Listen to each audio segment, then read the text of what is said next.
One single injection unlocks your DNA, starting a new cellular division that will release another version of yourself. This is The Substance. Tonight we're talking about one of the most discussed films of the year, Coralie Fargeat's satirical body horror film, The Substance.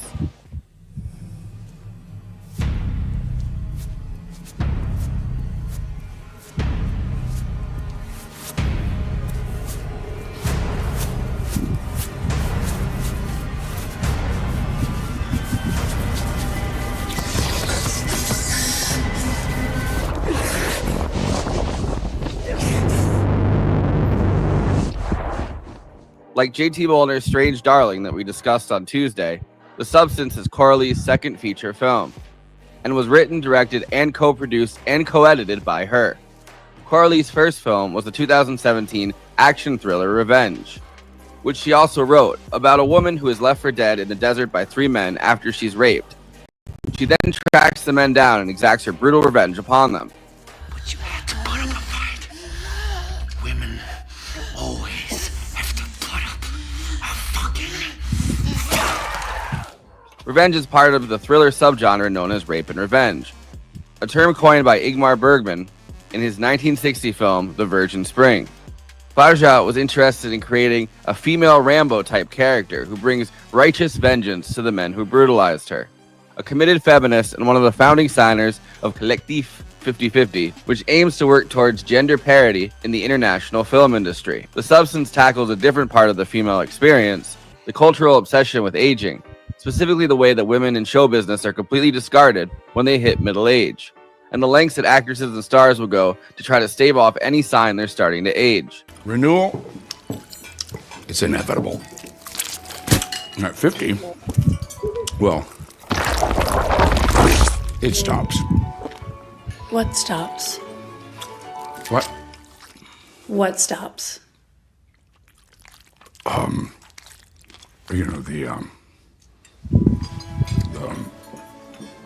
For that purpose, Coralie cast Demi Moore, whose star rose as a member of the Brat Pack in the 1980s and 1990s, with huge hits like St. Elmo's Fire, Ghost, A Few Good Men, and Indecent Proposal, as well as a high-profile relationship with a much younger Ashton Kutcher and a long marriage to Bruce Willis. In the 2000s, and then even more in the 2010s, Demi Moore's output began to slow down in films, and her roles on TV shows became less frequent. Have you ever dreamt of a better version of yourself? Younger, more beautiful, more perfect. Demi Moore is now in her early 60s, but looks really good and seems almost ageless. In The Substance, she plays Elizabeth Sparkle, a once famous Hollywood actress whose movie career has long since dried up, replaced by a Jane Fonda-style aerobics TV show. All right, I hope I see you next week for Sparkle Your Life. We're going to work on the lateral abs, you know, the most difficult part to sculpt.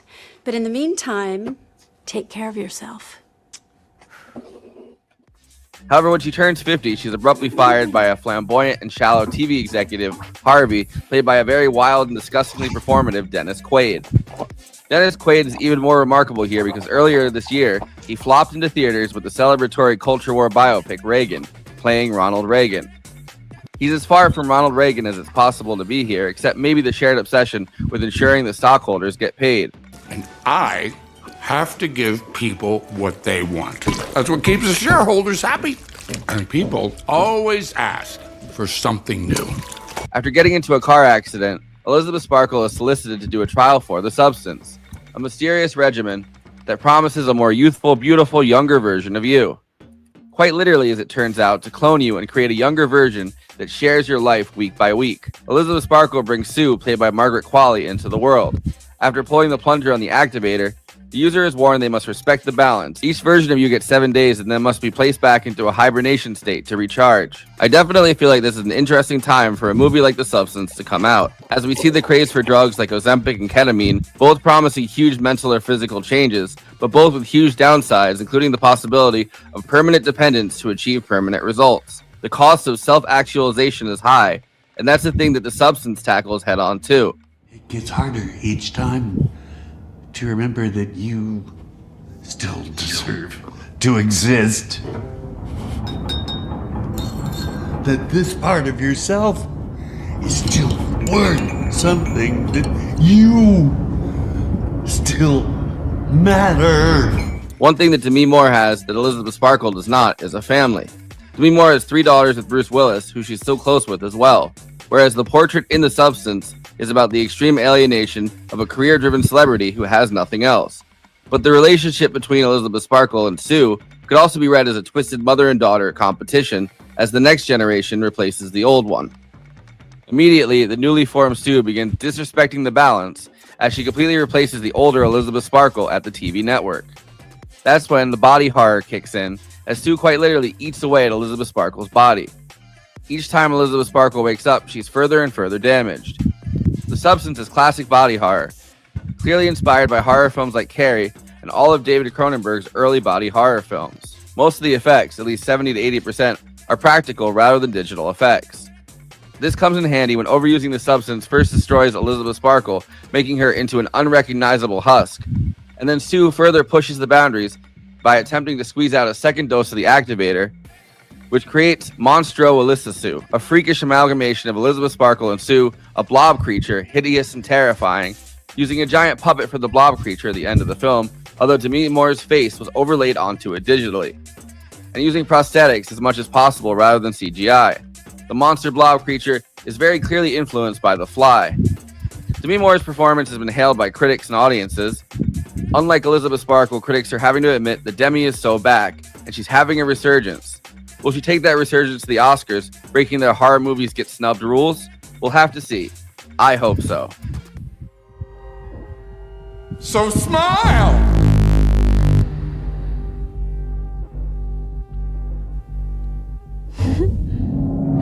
That's what we want tonight! Pretty girls should always smile! Before I introduce the panel, please like this video and subscribe to the Movie Night Extravaganza YouTube channel. Then hit that bell to get notified whenever we're streaming. Super chats are now open. If you have any pressing questions, send us a super chat, which helps me maintain the expenses for the show, which I am obligated by the rules of the Geneva Convention to stop everything and ask the panel. Another way to help us out is to become a patron and give us money every month. In exchange, you get access to all of our after parties, bonus content, and we'll tell you even more movies we watched recently. Patreon.com/Movie Night Extra. We have a Movie Night Extravaganza Discord. There's an invite link in the episode description, and we have a Letterboxd HQ account. So those are two more places to follow along with us. Okay, let me introduce the illustrious panel. Conan Neutron is the host of Protonic Reversal, co-host of Movie Night Extravaganza, and the frontman for the band Conan Neutron and the Secret Friends. You can check out his music and hopefully buy some at neutronfriends.bandcamp.com. Kristina Oakes is a co-host of Movie Night Extravaganza and a Twitch streamer. You can find her streaming at twitch.tv/Cosmopolitics. All of her social media accounts are also at Cosmopolitics. She's on Twitter, Instagram, and Blue Sky, and even occasionally on Letterboxd. Katie Baldassaro is the co-host of Movie Night Extravaganza, a director, writer, and actress who wrote and co-directed Girl in the Basement, along with appearing in horror movies like The Purge Election Year and The Devil's Nightmare. You can catch her voice acting in the podcast series, The Starwell Foundation, and she's the host of What If I Don't Like It, and on TikTok at Movie Runtime. Renee Ruin is the host of the Night Shift podcast with Bonnie Burton and Jenna Hayes. Host Ruin Radio, is a writer, blogger, the head of Ruin Agency, and is a frequent Movie Night Extravaganza guest and audience favorite. I, of course, am your host, Forrest Miller. You are the Matrix. Everything comes from you. Everything is you. This is simply a better version of yourself. You just have to share. 1 week for one and 1 week for the other. A perfect balance of 7 days each. The one and only thing not to forget, you are one. You can't escape from yourself. By the way, Demi Moore is 62. God damn. Yeah, she's She looks great. she's 1 year younger than my parents. They do everything they can to make her look bad, and it mostly fails. Renee, welcome back. It's been way too long. It's Thank been you. way too long. Yeah, I know. can't believe it's been as long as it has, but it's so great to have you on for Good this. to be back. Yeah. I'm so happy we have Okay. so many pretty girls. They're gonna be smiling through the episode, you know? Well, and it's so funny because, so they,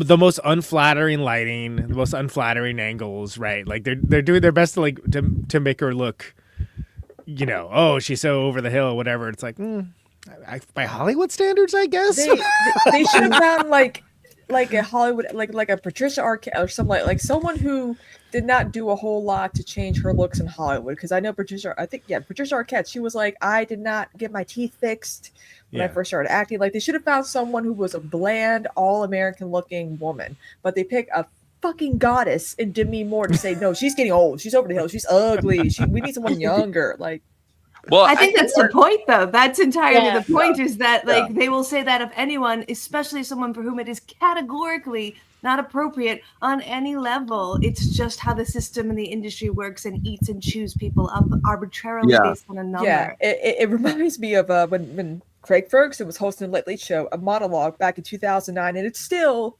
on YouTube. I think it's like Craig Ferguson rant about youth. He's like, a bunch of advertising guys came together and decided, why not, be young and beautiful and be dumb and not be smart, intelligent, and wise. He's like, it just grew and it grew and it grew. Now you got people like the Jonas Brothers, and I'm like, the obsession with youth and beauty. We're way past the Jonas Brothers by now. We're in negative subterranean territory. Well, insert whatever the newest hotness is for that, but like the name itself is irrelevant and academic for the conversation.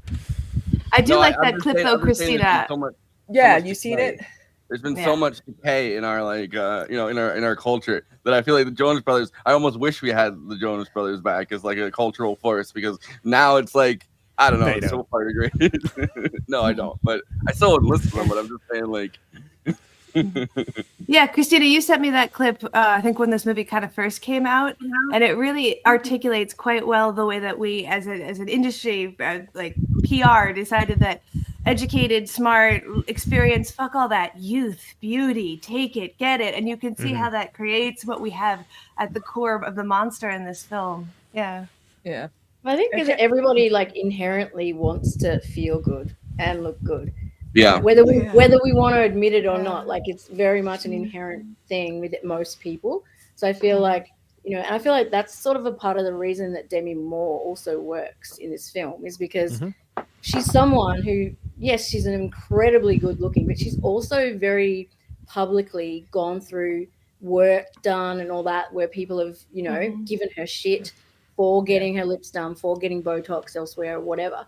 So I feel like she's kind of almost gone through similar situation in a way. She knows what it feels like, I guess. Yeah, like, and she looks good though. Like a lot of actresses incredible. Do too much. Like they say, just don't do filler. No Don't do names filler. mentioned. Just get facelifts. Facelifts are a procedure, but they say facelifts are better than getting filler. And, I mean, look at Raquel Welch. Got R.I.P. She looked phenomenal, being like in her 80s. And then you got other actresses where it's like Meg Ryan. You're like, oh my god, what happened? Like the wrong type of work done. Fillers are like fillers. They're an addiction. It's a type of addiction. And you put it in, and it disappears in like 3 months, and you have to keep. It's a thing that you have to keep constantly doing. And like I've got friends who have the lips get the stuff done, and like, and they don't even see it like themselves. Like they can't see it, so like it's like body dysmorphia. They go out, they see like people, and people go, "Man, I've like, what the fuck happened to you?" And it's only been like, it's like 3 months, and they're like, what? And they're like, because nothing's moving, and they just don't they don't clock it. When you're staring at yourself so long, so they don't, but people are like horrified when they see them and like, whoa, you've changed so much. But like they don't clock it, and they just keep doing it because they're like, oh no, it looks a bit flatter now. Okay, go again. Right. And it's like the frog in the boiling water, right? So two things on that. First of which, I'm glad you mentioned it being addiction, because I feel like that is a big aspect of what this whole movie's doing, right? Yeah. Like the general conceit, and also specifically it being Demi Moore. I gotta say, I absolutely adore her performance here, but she's not someone that like she's always like oh yeah, she's good in the thing she's in, but I think the things that like monoculture most notable, like G.I. Jane, like oh my god, what crazy shape she's in. That's it's insane. Or like being on the Vanity Fair when she was pregnant, right? Yeah. Like these things where specifically her physical body image more so even than most actresses, was presented as like the thing, like, oh wow, I can't believe ... over and over and over again throughout every aspect of her career. So I think it's actually genius that it is her, and she rises to the occasion big time. But I think it is about addiction. I think it's about addiction, to youth and to beauty, like chasing that specific dragon, and this horrific. It goes beyond patriarchy. It's like some vampirism of some kind of our culture that not only allows but encourages that. Yeah, and one thing I see all the time now is like, there's always like, how come millennials are aging slower and look so much better than like Gen Z? I'm like, because millennials grew up in a time where it's like sunblock, stay out of the sun, use a lot of, we use harsh. Okay, I think this is why we look good. Apricot scrub for face wash, acidic pads for toners, and goopy thick moisturizers when we were teenagers. Are we welcoming our new sponsors? Is that what we're doing right now? Yes, exactly. Goopy thick sunscreen, our new sponsor. We did so much SPF 90. We did so much extreme shit to our skin that it kind of ended up paying off. Meanwhile, I see like TikTokers who were 25 with gray hair and forehead wrinkles, and they're like, "Look, I'm Gen Z." People think I'm in my 50s, and I'm like, What happened? I see people in there. I was dating a dude that's like 8 years younger, maybe 9, like, I don't know, 4 months ago. Mm-hmm. And we were talking about the whole thing, how like, well, Gen X's are across all generations the youngest looking. Like, and I was like, fuck yeah, we are. Because we fucking played it hard. We did shit the hard way. We're troopers, man. And zero fucks given, Yeah. And like, he was showing me pictures of me or whatever to his friends, and they were all like, and he's saying, and I was like, and they're like, there's no fucking way that she's 43. Yeah. And I'm like, what? Motherfucker, yes, I am. Like, and I fucking love that, but also like, it is really like I know so many people in my like group of friends or generation that I feel like we're all 29 in the head. Right. Like, yes, 29 forever. That was my birthday cake for when I turned 30. I'm like 29 forever, 29. And also too, I get asked if I'm still in high school, and I'm 31. So it's like, yes, I'm a junior. That's why it may be cruel, but I always make people guess. And my favorite is that no less than a week ago, somebody said 33. I'm like, fantastic. I turned 47 in a week and a half.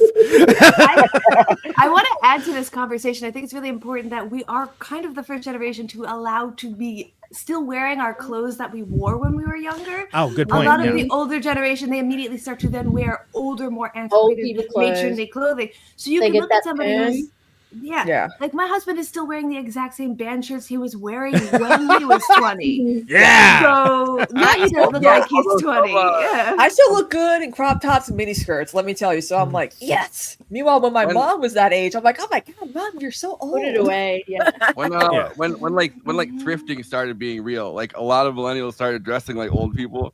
And like I feel like they were dressing older than Gen X was. Like, guy's got black socks up to his knees, and he's fucking 22. I had a cardigan phase when I was a junior in high school. It can go both ways. Cardigans are nice.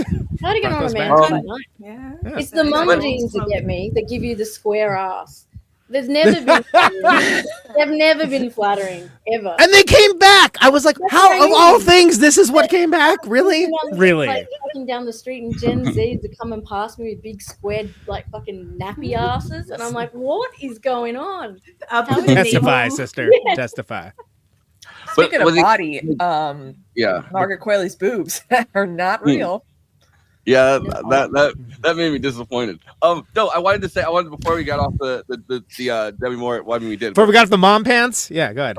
Going back to like the Demi Moore part of the conversation, right? Like, she started as a model, and I feel like there's a certain kind of iconic actress that starts out as a model and then gets cast in films from there, as opposed to like going to like acting school and going right into theater or something like that. And I feel like that that kind of actress, right, like gets even more objectified than all like other actresses who are like, well, I have theater training, I have this, I have that. They still get objectified, of course, but like I feel like Demi Moore was like one of the early kind of. I mean, I guess this even goes back to like Marilyn Monroe and stuff, but like there's a certain path from modeling into film that like. I don't know, directors, like producers. Yeah, well, she started on TV. Two-edge thing where it's like you can't act because you're too pretty, but you need to remain pretty. Like, Right, and which in order to fucking way act. do you go? You know what I mean? Like, you need to stay. You can't. Yeah, it's like this Like pendulum she going got back and forth. her first big break was actually on General Hospital, like John Stamos. I They thought came it was along a around soap the same time. opera, but Yeah. I didn't know with enough authority. And but- very few soap stars become known Hollywood figures, and that's why a lot of them end up not returning to soap operas because they know that they're way too popular and big. And that's we've seen recently with another star in General Hospital. He's now Ryan Murphy's new plaything with all his projects. But Demi Moore did get her start as a reporter, I believe. And I'm trying to, and I think what happened was, I do believe a lot of people, some agencies, like saw something in her that she's gorgeous, but she played a very feisty, like she's known for playing like very feisty female characters too, and so that kind of played into when she was part of the Brat Pack as well, with some of the roles that she was in during those like that time period in the mid to late 80s. And I think it's really important when you take a model and you make them into an actress, you've kind of got a pre-groomed actress that knows ultimately I can talk to you very objectifiably about your body. You're used to that already. And that's the standard you're going to keep for me. So it's almost like if you want someone who's not going to fight you so much about your misogyny, you're going to go for a controllable actor or actress. And that's why I think soaps, which have to get done so quickly, will say like models are really controllable. Let's bring those people in. I think it's funny that the audition here is very similar to the audition in Pearl, where they give that really big, and then they just want to see her boobs. Like we see this iterated in a lot of different media. We see this especially in LA. I was thinking, my husband was talking about LA Story this morning, where there's this one line where Steve Martin's character is filling up Jessica Parker's character, and he goes, "Your boobs feel weird," and she goes, "Oh yeah, they're natural." So to go back to Kristina's comment earlier, this is what we expect of bodies and actors and actresses all the way back to LA Story. You gotta be thin with perky breasts and a fine ass and like just the most obscene dimensions on a figure that I've never even like thought were possible. the hourglass, right? Like the but like I remember a little story about plastic surgery and all that. When I was in high school, a lot of skinny twiggy girls were jealous of me because I have bigger breasts, and I told them like, here's the problem: when you do want to go from like an A cup to a double D cup, your body's gonna you're gonna gain weight because your body can't handle the proportions that you ended up having. Because I have back injuries, you end up actually gaining a lot of weight once you get bigger implants because your metabolism just actually changes when you do get type of surgery. And back pain, as you mentioned, and so I keep telling girls, I'm like, you do not want to go from 0 to 100 if you're gonna get any type of work done. It's crazy. And there's cases of actresses. There was the one who was married to Charlie Sheen. She's very famous in her own right.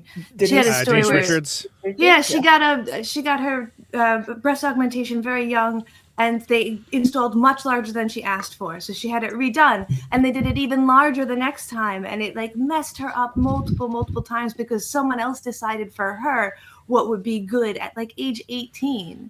Yeah. You don't even know what your body's going to look like when you get older too. And that's what I like about Demi Moore is that she's not one who got all like we know about the condition about her one eye. Like she has, I think she had to get like a glass eye or something like that. I don't know anything about that. Yeah, what are you talking about? She has. I gotta look it up. Discuss while I look it up. But she get the interns on it. Yeah, we'll get our top researchers on it right now. But she's not one to have gotten like big breasts and all. Like she naturally is very fit. I always thought she was gorgeous. So can I ask the panel a question? I wanted before we moved off of this. I also wanted to say, and I don't know how to put this delicately, I guess, but like models also know very well there's like a shelf life to their career, right? Like that's another reason too. Yeah. Like that's another reason to hire them as actresses because when they start getting older, like they already know that they need to that they're gonna have to make an exit from that the modeling. Very few models make it past 25. Yeah, in the industry. That's like worse than football.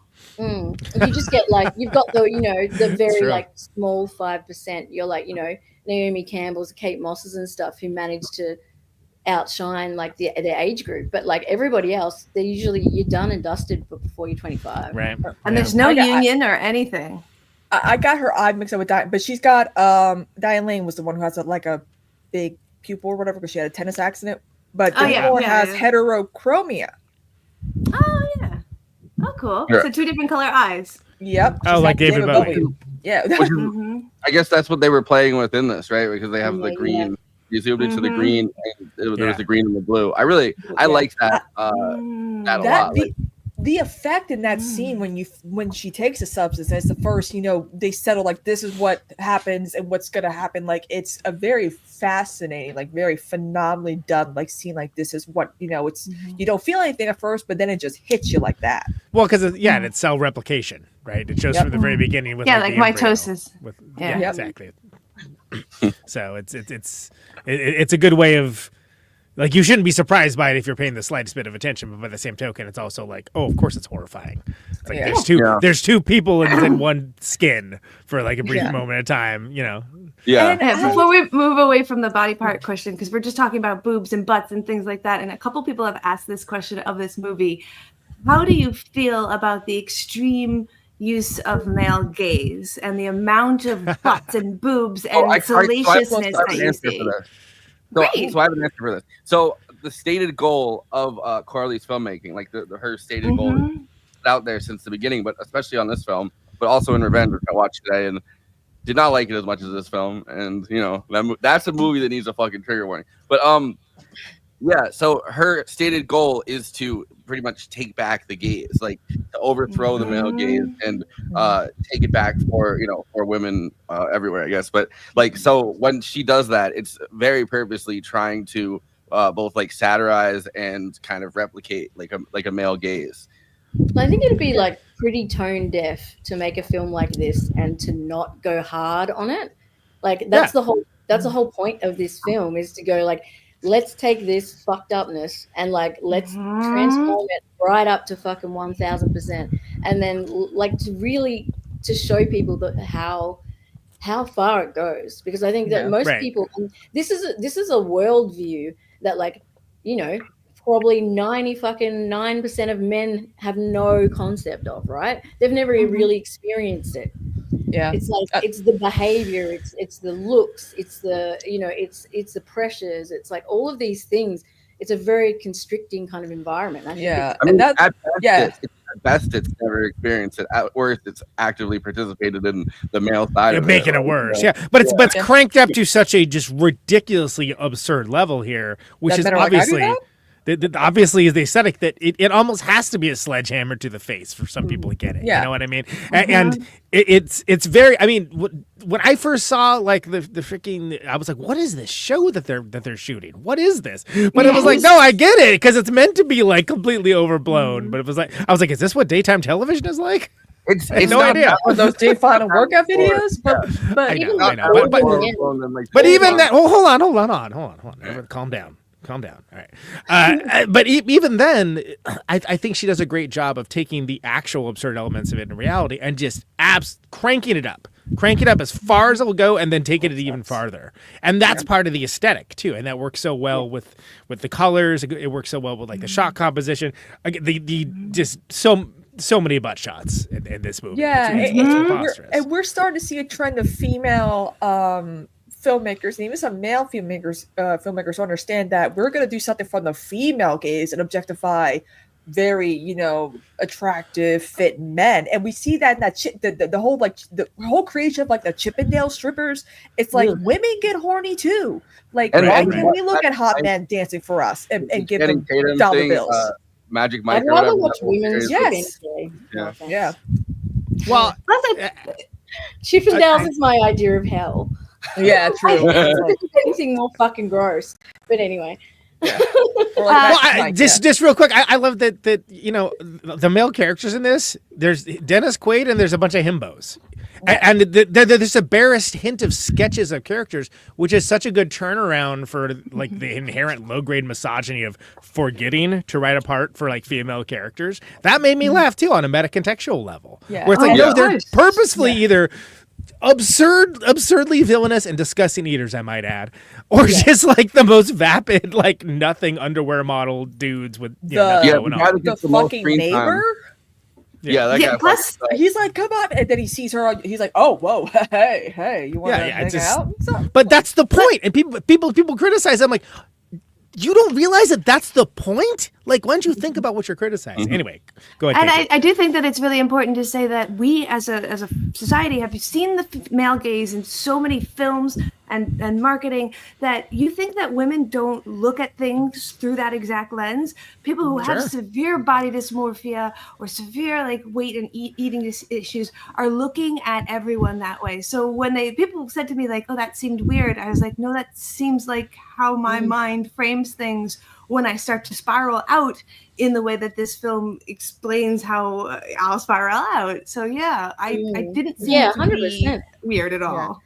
Yeah. I also feel like toxic, like I was mentioning this to someone else, like there's also that part of women that's like gone the opposite direction, which is like very much like toxic kind of women behavior, where it's like you do everything you possibly can to tear someone down who is getting work done or is trying to look good. Yes. And all you want to do is rip them apart and say how ugly they are. And like you see it on celebrity posts when someone gets something done or does something, and the comments are all just women being like, real women this, real women that. Like it's just like real women. Yeah. And believe it or not, here to like here. So it's like, hang on a minute, I can't be who I want. Like I can't be me naturally, but I'm not allowed to be over here and try and fix myself either. Like it's crazy. Exactly. Like crazy. I think of the George Carlin "Guess I'll Die." I mean, believe it or not, there are legitimate reasons to get a little bit of lip filler. Like lip fillers can help moisturize. Like my lips are always cracked and dry and all that. Well, like they help moisturize the lips. It's to do with how people feel. Yeah. Yeah. Do what you want. It's your damn body. Make your lips more like even. Like there are some, there are some procedures that you can get done that can help like fix stuff. Like if you had multiple kids and your breasts are saggy, get a breast lift, that can help, fix things. Like there are certain things that you can get done that might just, little things that make you feel good about yourself. Get a facial, get this, get that, wear wigs. Like that's part of the problem. Right? It's like, so what, you're not doing anything, but you're trying to help yourself feel better about yourself. And this film tackles the whole issue of how you view yourself and your own self-worth and what matters more to you, and and this horrible epidemic of people being completely over obsessed with the way they look over what they actually give to life or what they do, all of that kind of thing. I think it brings it back to that thing that I was saying earlier, that whether we want to admit it or not, we want to look good, we want to feel good, we want to see ourselves in a good light. And as much as we want to fight against it, there's still that inner turmoil about it, because people, you just, I mean, we can all say like, body positivity, blah, blah, blah, all that kind of stuff. And then as soon as, you see like an overweight woman or an overweight man, everyone's ripping them to shreds again. Like it's just, it's almost this horrible animal nature. It reminds me of Carney Wilson when she got the lap band surgery. She always struggled with her weight. Oh, right. And a lot of people were like, oh my gosh, she lost all this weight. She's posing for Playboy. I'm like, because she feels good about her body. I mean, unfortunately, she's, that wasn't as successful because she's always lost weight, gained weight. She's kind of stuck in a yo-yoing. Like, like a bigger weight class now, but she doesn't care. She makes, she does live streams on Instagram where she's cooking and stuff like that, showing like all these good recipes. But like a lot of people need to realize that sometimes it's plain genetics. It's not overeating. It's not, it's decades. And I was explaining this on a stream, like decades of famine and inflation and starvation can impact future generations' genes when it comes to whether or not they do end up being obese or too skinny or whatnot. It has nothing to do with their genetic diet, because a diet is whatever you eat. It's not just Atkins or whatever, or Slim Fast or whatever, or Ozempic. It's just what you're eating, what you're intaking. And Renee, you're bringing a really great point up that like this is body horror. What you just said was the basic tenet of body horror. We will all get old. We will all die. Our body will shut down. No matter how much Ozempic or whatever the fuck you take or do to it, it will eventually shut down. And that is something that people don't want to look at or think about. It's very scary. Hair will come out of the places you don't want to and not come out of the places you do. Yeah. It's being out of control with yourself. Yeah. You know what I mean? It's letting complete, like not having any control, anything at all to do or agency over your own body. Yeah. And that's petrifying. And what's so beautiful, I think, about this film is that it really does focus on the body horror. Like, there's not a whole lot of dialogue in this movie. Yeah, there really isn't. It's more, we're just watching it unfold. We're seeing, like, you know, they have, like, you know, the sounds in the background to kind of set the mood and the cinematography and all that. But I love how this has, like, not a whole lot of dialogue because there's not a whole lot of main characters. It's showing, not telling. Right. Yeah. 100%. Agreed. I also think, like, before we get off, like, the whole you know, like all of these kind of insecurities and like picking yourself apart and stuff. I mean, I think that Instagram and like the age of social media has made all of these things like 1,000 times worse. Face tuning. We're living in, well, we're just kind of living in a time where, you know, everybody is expected to basically be like an amateur model if they're not a model, because everyone's constantly taking pictures of themselves. They're constantly living by those rules. You're looking at other people's pictures and they're on, you know, vacation or something with like a bikini body, and then you feel like you need to compete against people you're probably not even talking to. Like there's that's the thing. You don't know. And can I say, direct reaction to letting pretty people on the internet, because it didn't used to be like that. Yeah. There's a disconnect between looking at yourself under all these filters, and you see yourself on your phone way more, and then you look in the mirror and you don't look the way you do on the phone, and you get this dysmorphia that starts to make you fucking hate yourself. There's two versions of you. There's you in the phone, and then there's you in real life, and there's all of these double versions that exist in ourselves. Well, how many times I feel like I've talked about this with a lot of my girlfriends is how often have you said like you've gone to meet like friends or like new dudes or whatever, right? And you say to yourself, like, you know, there's this saying, and it's like, do I look as good as I look on the internet? And it's like, it's fucking fucked that people say this, you know what I mean? Or like, good lighting makes a huge difference. People will say that to you. Oh my God, you look just like I thought you would. Yeah. Like, what was it going to look like? What was it going to look like? You know what I mean? It's kind of like, but that's like, and that can go the other way around too. Like when somebody takes a picture of you and you're like, oh my God, I look like that. Like, which by the way, that half of the live pictures people take. Yeah, right, exactly. Half of the live pictures that people, for me, half the live pictures that are taken, I'm like, first of all, can I teach you how to take a picture? Secondly, like, I know I don't look like that. That's the only thing, like stopping from busting loose into tears, because that looks horrible. Like, what do you do? Tag photos of you versus like photos you take of yourself. Right. Like, untag. Yeah. That's why you just take that tag motherfucker off. So no, so many like I don't allow that gurus. shit. So many makeup gurus. What happened? So many makeup gurus, like TikTokers, are like, here's my makeup with a beauty filter on. Yeah, because naturally TikTok puts a filter on you, which I'm like, off. But then they're like, here's me, here's like, you know, with a ring light and good lighting. But then they're like, here's what I look like without the lighting. You can see my pores, you can see my scars, you can see. And yeah, it doesn't have that super smooth, kind of unnatural, uncanny valley. Yeah, like people need to realize that skin is not smooth. Skin has texture if you go and close, dimension. You can see like Demi Moore, like in the scenes, like in certain scenes, you can tell that they've deliberately put no concealer on under her and around her eyes, and they go real close, and you can see all of the lines really clearly. And I feel like that was very much deliberate, because at the beginning of the film, she looks a lot smoother, and then as the film progresses, you can see her lines starting to come out more and more, because they're kind of trying to, you know, amplify that, you know, this is how it's deteriorating. And that goes back to what we were talking about earlier. They sort of like amplify her, the things that are not compliant to beauty standards, and just make them look more pronounced. Also, and I think what was just being spoken about works really well for the date that she does not go on to with the guy's girlfriend. Like, I'm like, you're beautiful. What are you doing? You don't need to put on that much concealer.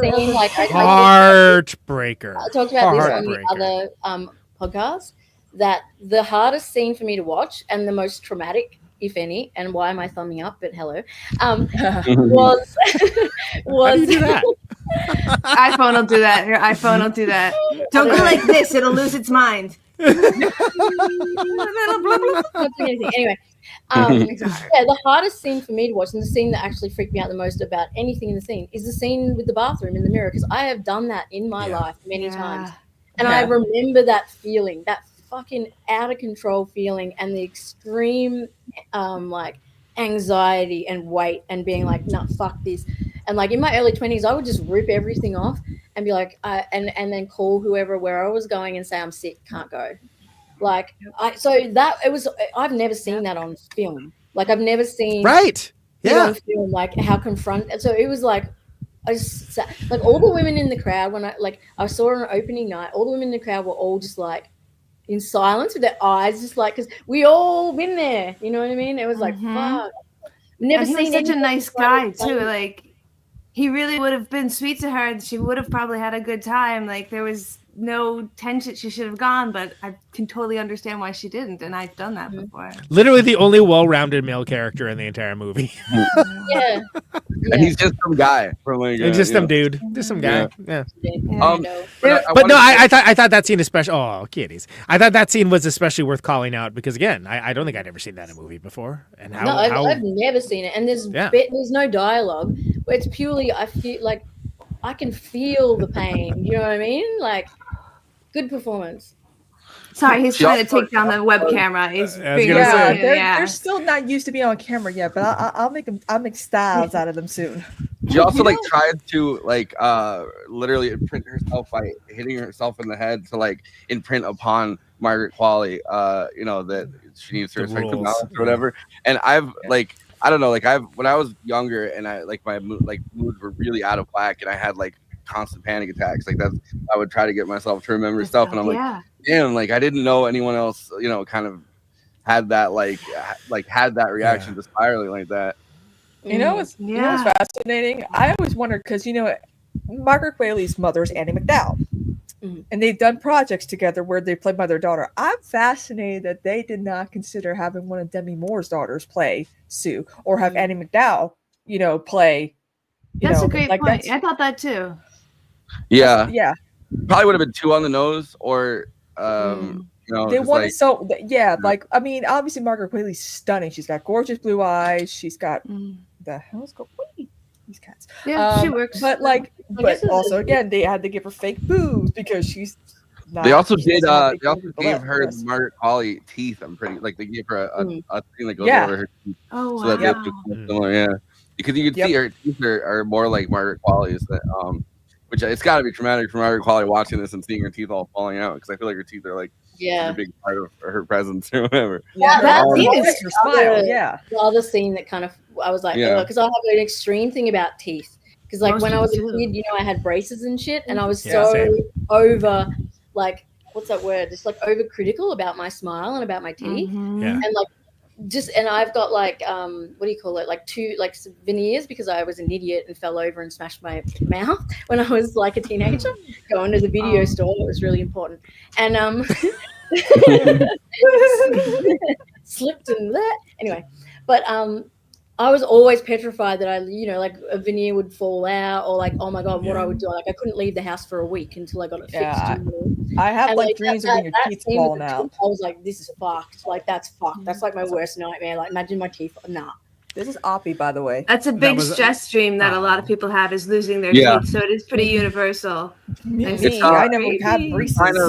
It's a sign of insecurity because I've looked this up before because I've had fears like that. It's a sign of like insecurity. It's a sign of anxiety. It's a sign of loss.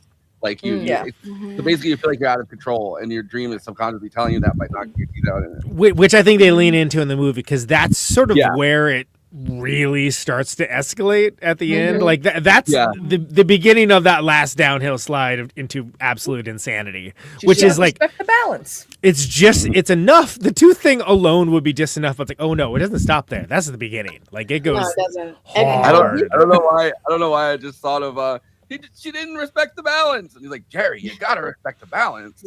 Oh Jesus, yeah. It's interesting that everything that we're talking about is a practical effect as well. So like aging is just done by putting on the wrong kind of concealer that leaves the lines out, and then the teeth falling out. It's still going to be a practical effect because aging is so tangible. To see this with CGI would make you feel like they had to do it fake because that's not what really happened. Like no, this is you can touch this. So the one thing that they did with CGI that you can't even really, I mean you can tell when they do the Alyssa suit, right, like that creature and they have Demi Moore's face on it, that is done with they put it over the top. And they did do a thing where they had the arms just kind of like they would get the seams done, a lot like what we had talked about on our Lord of the Rings episode, where we had what's his name was Mike Moraski. Talked to us about how he had that kind of practical CGI existence together in the same frame. They did a little of that, which always feels like. Yeah, that's the best use of that tech, rather than overusing it for like everything because it's cheaper or whatever. Like, okay, well, it looks cheap, so congratulations. There's a so I couldn't find one in English. There's a bunch of interviews that were done with the guys' workshop where they have all of the practical effects, but they're all in French, and it's like it's not even like English subtitles, pretty much. Yeah, it's like, he has some like cute girl come visit his practical effects studio, and he's like, oh. So, what was everybody's favorite practical effect? If you could pick one that was your favorite. You know what? One I caught this time that I'm not sure. I think I didn't quite absorb it the first time. Was the chicken cut out of the belly button? Yes. Because I was like, oh, Yeah, same. I was like, how fucking funny was that though? Like, it's just like, oh, hilarious! Pops out of your ass. It was amazing. And I will tell you right now, I don't talk in the cinema. I don't talk, and I'm not that kind of person. But I have not been to a cinema experience where I felt like I was a part of a group or like anything. Oh, sure, yeah. And this was like an arty kind of cinema, really small. And if you don't know this about me, I am quite funny. And the whole movie, I was dropping bombs like nobody's business. We had everyone in tears and laughing. It was a great time. But like I couldn't control myself, and I took one of my oldest friends. We were like squealing, squeezing each other. It was seriously one of the best movie experiences I've had probably since I was a child. In terms I feel like the promo that they'd had for it, right, like the marketing campaign, kind of begged for that too. Because it made it seem like such an the marketing campaign for it made it seem like the substance was a real thing, and like try the substance was like they so you're like trying the movie post on Twitter, quote tweeting people. I remember I stumbled on this movie. We had activator pens. Oh yeah. I said one to the I sent they had an activator cocktail or something that I found on Instagram. I sent it to the group, and I was like, "Look, it's literally just a bunch of liquor that they pour together." It's like, okay, that's more like cock make it than green. ale, I guess. You know? It's interesting that you're talking about how incredibly funny it is, because it is also incredibly sad too. So it gets these moments. Sad. It really has a great roller coaster.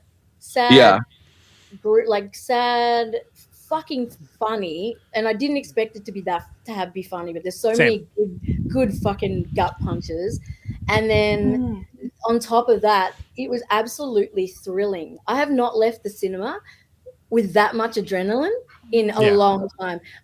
I like, me and my friend were still talking about it laying in bed, like on our phones, like, you know, and I was just like, this is the best fucking thing ever. You know what I mean? And we were like, blah, blah, blah. And I was like pumped. I went to work the next day and I was like, blah, blah, blah, blah, blah. And then I told my dad this movie. Oh, yeah. And, my dad went and watched my mom about it. Forrest watched it too. I love her. Yeah. My dad fucking loved it. My mom's like, I Substrate. So she called it the substrate. The substrate. I forgot about that. We watched the substrate the other day. But I wanted to. So I've been looking at clips, and I found one second. I found one where it's Coralie, and she's talking about her which movies inspired this, and some of them I definitely expected. I could obviously see Carrie, I could obviously see The Fly, but there's some somebody asked. Somebody asked, was the division of the eyes practical? And you threw that up on the bottom, and I just wanted to say that was obviously CGI, but that's one of those things where it's so fantastic that it couldn't be practical, so it feels work there. But that's a great question. All right, so this is her talking about her influences during this film, and some of them I definitely some of them I absolutely would not have predicted for. Loving genre film, action, westerns, horror, body horror, sci-fi, fantasy. My influences in terms of cinema, everything basically that kind of allowed me to go outside of reality, to be in a world where the rules were different. I I think the ones that had the strongest influence on me were the ones that I saw on screen, that I really lived with the image, whether it is like Elephant Man, which was one that, you know, truly moved me when I was younger, whether it is Quasimodo in the French Notre Dame with his huge, you know, hunch, or Guillermo del Toro freaks as well, who are always so moving and tender. Something that was super important for me when I created the monster was that it was going to be a monstrous appearance, but for which we're going to have so much empathy. That was one super interesting, important thing that I wanted the design to transmit, because I think that the freak figure really talks to our humanity, you know, like to our fear to not be loved, to our fear to be different, to our fear to be judged.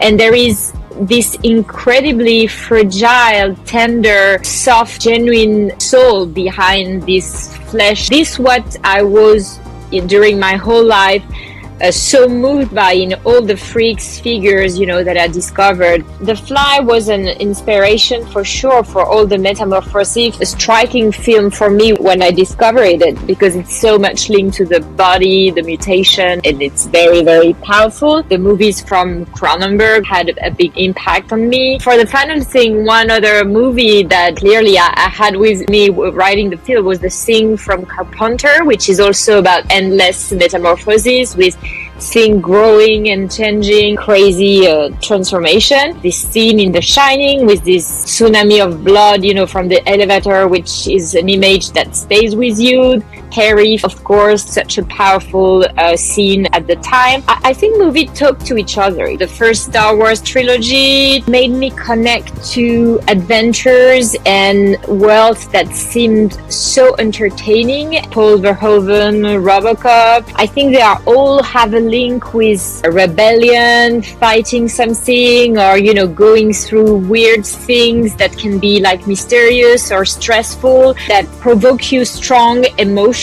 Whether it is fear, passion, things where I was feeling alive. All the films I've watched in my life have somewhere a place that I kind of, you know, redigest in my own way. I think it would have been interesting if, you know, since it was inspired by, you know, I had a feeling that The Thing and The Fly were definitely influences on this film. Yeah, but it would have been a full circle moment if Jeff Goldblum was the Dennis Quaid character. Did you know that that was not the original actor? That was supposed to be Ray Liotta, but yes, yeah, he had to go off with fucking Cocaine Bear, man. He could have had a send out of a glorious film like you that. Know as well that Demi Moore wasn't first choice either. So yeah. Who was first choice? Who was first choice? I don't know who first choice was, but I know it wasn't Demi, and they didn't think that Demi would actually accept the role. So, but her agent forced her to do it and was like, "You have to do this film. You have to do this film." But originally, they thought that Demi wouldn't accept it. So actually, Coralie was really surprised, and then they like really connected afterwards, and then it made perfect sense. I was can you imagine trying to ask an actress and say, like, we want you to play this older, a little washed up actress, and we're going to make you look really ugly. Like, it's a hard ask if you don't know the person. I would say this is your Sunset Boulevard moment. Yeah. I mean, it really is. That wasn't an influence. It could either be a brilliant thing for her career or be like a total dark. So I wanted to bring that up because going through all of the movies that she's done, for the research for the intro, right? The roles really start to dry up. I think 2005 and then 2010, it's like a trickle, and she's getting roles on TV shows, but they're only a few episodes long, and then they kill her off. Like all of these things, right? Like you can see 7 episodes here, 7 episodes there. A movie, it goes from multiple movies a year to maybe one. And the one thing that obviously Demi Moore has that that Elizabeth Sparkle absolutely does not have, which is, I mean, the movie works because she doesn't have it, and the obsession and the addiction to stuff, but the fact that she has a family, the fact that she has daughters, the fact that she has a different life that she can slip into. probably makes it so that it's not such a stark, like, you know, we're kicking you out of the film industry. But there's so many like, oh, is Demi Moore like I was researching and like one of the first things that to pop up, what happened to Demi Moore or something, like one of those things, right? Like, or why remember when she did striptease? Yeah, and it's like, and it was like, yes, everyone was like, whoa, shit's rough. You know what I mean? Like, yeah. It's like, but well, so like, too, I yeah. The last big movie she really did, and everyone remembers, is the second Charlie's Angels movie, Charlie's Angels Full Throttle, where she ended up being a fallen angel who becomes like the main villain, and she looked incredible. Like, they emphasized her wearing like a black, you know, lingerie with a fur coat. Like, they wanted to be like, yeah, she's still hot, and honestly, she doesn't look that different than she was like 20-something years ago. I think it's fascinating that like she's getting I mean, not second. I wouldn't say second chance because it's probably like, you know, her 10th chance. They kind of just count. Like, the older you get, it's kind of like her Just Delights. Like, I feel like she's getting. Yeah. You know, I feel like, you know, and I feel like this film has transformed her acting and her, like, completely. Like, yeah. I don't think anyone probably like a renaissance expected her to be able to do this. You know what I mean? And like, well, I agree, and I think it's like, okay, so you got a few good men, right? That was a good role, even if it wasn't like her like main thing. And there's like a couple good ones, but like, has she really been given like the like meaty like character stuff to work with? Not really. No. I mean, that's a fair point. Yeah. I know she had it. I didn't see it. I know, Kristina, you did, but she was in Feud, right?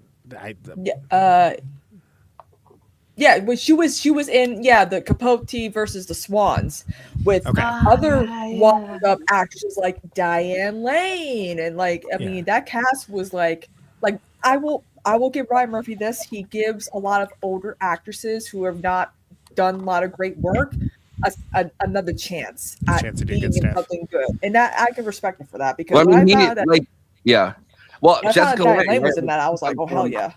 Jessica Lange's done some like some of the most like iconic movies when she was a lot younger, but like her TV work with Ryan Murphy is like pretty transcendent. Like, she was given the freeway to act as big as she possibly could, and it's like, I mean, the irony is that until you get old and ugly enough, they don't write shit for you.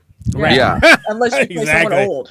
Yeah. Like this was thing. I don't look at Demi Moore's career and go, wow, there are some powerhouses in there. I remember like the Brat Pack stuff as being quite about last night. I remembered resonating with me the most. But like, I don't sit there and go like, yeah, there was any, you know, incredible performances that, you know. Well, it's like we were talking about earlier, right? It's like she was someone that was like largely known for better or for worse for her physical appearance. Yeah, but it's that preconceived note like you're pretty, but you can't act well. Yeah, we just act enough because we just need to look at you more so than. Yeah, she did pretty good in St. Elmo's Fire. I mean, she was in withdrawals of a severe cocaine addiction, and Joel Schumacher was like, "Hey, you're actually doing cocaine on set and on camera. You're gonna go to rehab because this is getting way out of hand." So do you think that brings up a really interesting point? Do you think Demi Moore is her best at acting when the distance between the character she is playing and her own reality is pretty thin? I reckon, yeah. Yeah, because here she's playing an actor with the same experience, and in there she was actually dealing with cocaine. So like, maybe she is very good at drawing from. You can resonate to, you know what I mean? Yeah. You can like tap into the experience. And just a quick list of actresses that ride in this Capote versus the Swans: Naomi Watts, Diane Lane, Callista Flockhart, Demi Moore, Molly Ringwald, another Brat Pack member, Jessica Lange, of course. A lot of these actresses are well into their 40s and 50s, and they haven't done anything really well known for over a decade. For a long time. Yeah. Yet Well, again. Yeah. Go ahead. No, okay. Well, there's the thing, right? They always talk about it. Like, there's a. I mean, I think maybe this is slightly progress, but like, there's a thing where things kind of fall off in middle age for a lot of actresses, and then they come back and they're like playing the grandma in whatever the thing is, right? Like, there's what was the movie where somebody like played like the mother of the other character? There's like a 2-year difference, but Emmy Rossum did that with Tom Holland. Yeah, and it's like that's he's not even 40, and he's almost 30. Like, what? Sally Field a lot too. I think that in Tom Hanks, it might be Sally Field and Tom Hanks and Forrest Gump is what you're thinking of, because they're very the same age. It makes me think of that skit Last Fuckable Year, the Amy Schumer skit, where like as an actress you get to that last fuckable year and then go play a grandma, maybe get an Oscar. I don't know, but also like there's so Maybe many that's good where I exceptions. picked that up. Maybe that's where I picked up that thought like years and years and years ago. Yeah, or like the age difference between love interest in a film. Like a lot of people were mad at, like for Oppenheimer, a lot of people were like, oh my god, Florence Pugh's a baby and Cillian Murphy's an old man. I'm like, she's almost 30. He looks young. I'm like, this is not anything new when it comes to age differences. When it comes to a lot of actors. It was a terrible movie, but that one with the boy band one, and I was like, and the comments around that was so horrifying. Like I was like, everyone was like, it's so gross, this old washed up bitch. She was like, her character was like fucking 30 something. And they're all like, what a loser. And then they like everybody like bullies her to the point where the couple break up because she's too old. They hit the wall nonsense. With Demi Moore and Ashton Kutcher, and he was like a decade younger than she was. Not like it wasn't a crazy age gap, but the media had like a field day with that, and they're like, oh, like or something like. And to the point of casting actors like that, where you're like, why are we mad that Cillian Murphy is playing against someone who's 10 years younger? Because there is someone who's Cillian Murphy's age who has been doing her dime for 10 years who should be cast against him, not another newer, younger, pretty girl, even if she's a great actress. I feel like that's the anger with the age difference. It's not about a societal, oh, they shouldn't because it's gross. It's more like somebody earned that spot and is not getting it. Yeah, it's crazy. Again, like it's the standards are different for men and women. It reminds me of that scene in Knocked Up where the sister Leslie Mann's like, I get worse looking as Paul Rudd, and he gets better looking, and it's so fucking unfair. And I'm like, that's the standard. Men, because men don't have a biological clock. Women have a biological clock. Yeah. Men don't. Paul Rudd has a painting in his attic that looks very bad, is what I think. I was literally when I was waiting for a moment to break in to say, do you think there's a picture of Dorian Gray in here? Right? Because it's sort of like, isn't that like the whole thing where it's like, all right. That's what the picture in her house reminds me of. Yeah, right? Like I think that's what I thought. Like I'm like, that's a nod to Dorian Gray, surely. Yeah. Which is but for people who, of course, everyone who engaged with this show, I'm sure already knows. But it's about a man who avoids aging by allowing the signs of aging to appear in the painting instead of the real body. So it's like, I think that it's certainly an homage, right? I know, right? And in Instagram, we do it the other way around. We are constantly not aging in the painting; we're aging in ourselves. I didn't think about this like right away with the painting, but when they focus on the painting or the photograph, right? They focus on the photograph a lot, and there's a point like when she gets fired, she throws either like an egg or something, it cracks the photograph, and it's the same symbolic way that like her body starts to crack, right? Like because she's like, I think she's eating eggs, so she throws the eggs, and so like for the rest of it, there's like a hole right here in her face in the picture, and then that's the first thing that Margaret Qualley looks at when she walks out of. I love that late night talk show scene because that's when Elizabeth's really losing it. She's basically trying to sabotage Sue. What is that called? It's just like intense hatred for yourself. Like when she's just going hard on the chicken. When she's in the kitchen and she's like fucking chicken, and she's just like, ugh. And I'm just like, but they do it like witchcraft almost. Yeah, and she's like, well, I wasn't a fan of her, but my mother knew of her, and I'm like, oh, this is like a Nev Campbell, Melissa Barrera situation, right? Like that's what's happening here. It reminded me of witchcraft because the way that she's doing it, they take these shots of like the thing in midair, and she's like, watch this, and like she does like something with her hands. It's like it reminded me of like a witch's cauldron, like the Wicked Witch, and in the Wizard of Oz, going like that in front of her. Like, her first transformation. Like me and my friends called it the witchy poo finger.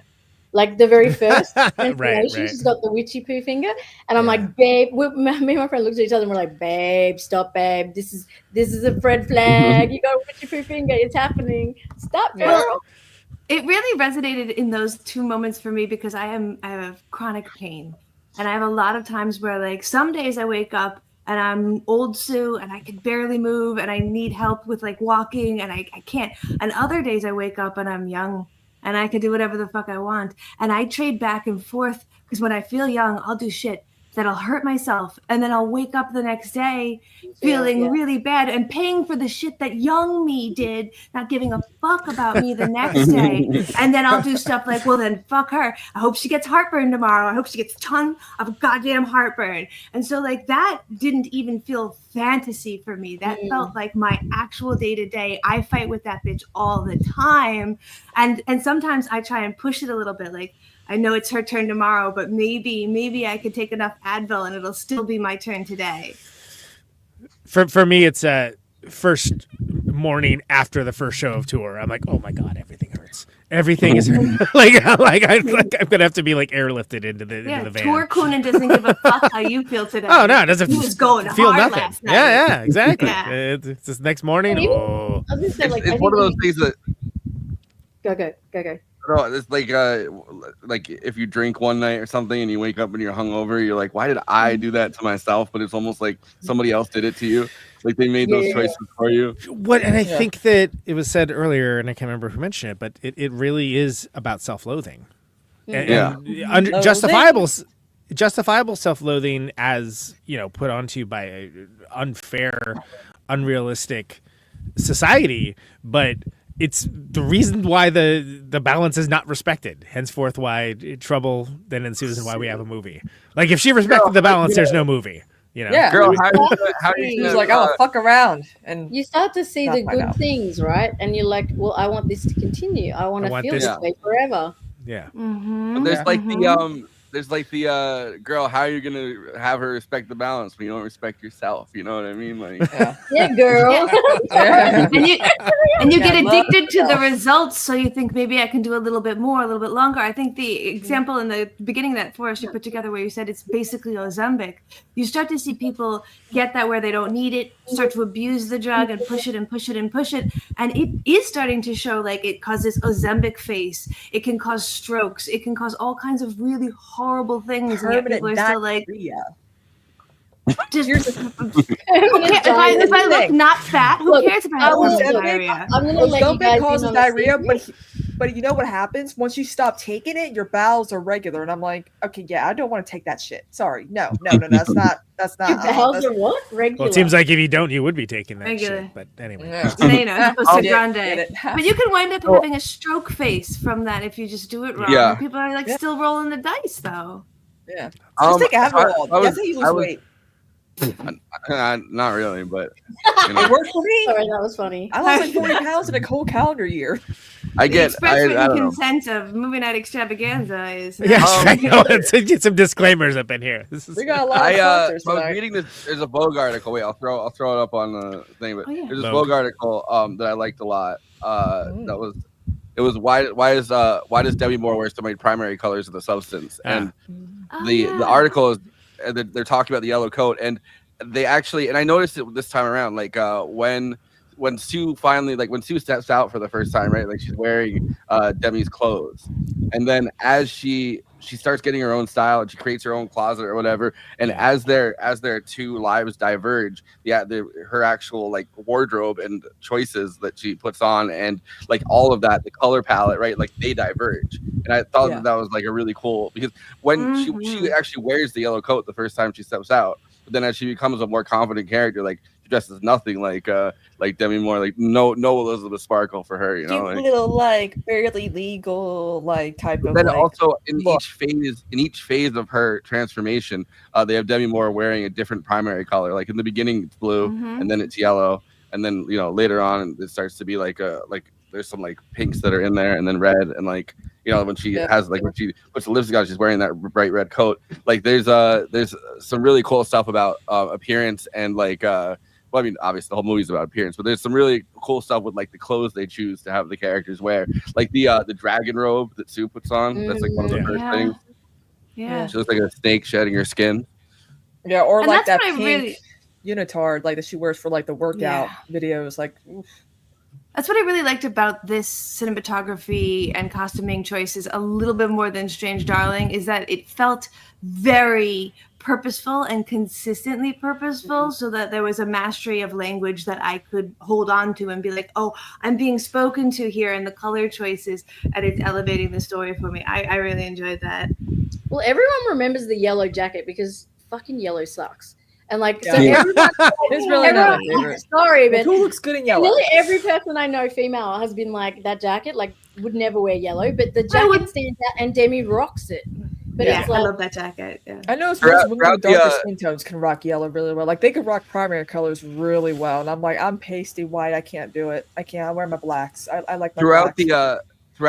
the Vogue article, they call it her yoke jacket because it's like Yoke the same jacket. yoke. Well, Yeah. because we're Like the talking about a egg. symbol of fertility, which is a Yeah. major. Since in the time beginning that of the movie, you Yeah. see For the women, yolk like- and it divides. You know, Yeah. you like- only get so many eggs at birth, so as you run out of Oh, eggs, right. that is a major timer to tell people like we are out of time, we are out of value if we can't it's produce. a legit egg yeah. timer.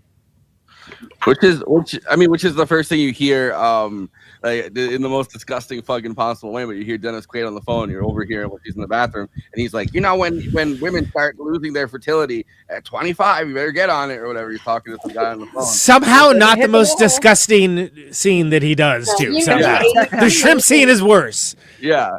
In fact, I think Demi Moore in like an interview at like Toronto Film She just said Festival, that was the scariest. she said, yeah, that was the most violent scene of the entire movie, Imagine being which is allergic to amazing. shellfish. Which is amazing. I mean, as ugh. as a non seafood eater too, I like it's don't especially even get it. especially disgusting. But I mean, again, it's amplified up, right? Close-ups. There's Yeah, well, nothing it's like yeah, and the the closeness. sound, the crunching, They the use fact that those it's going ASMR. everywhere.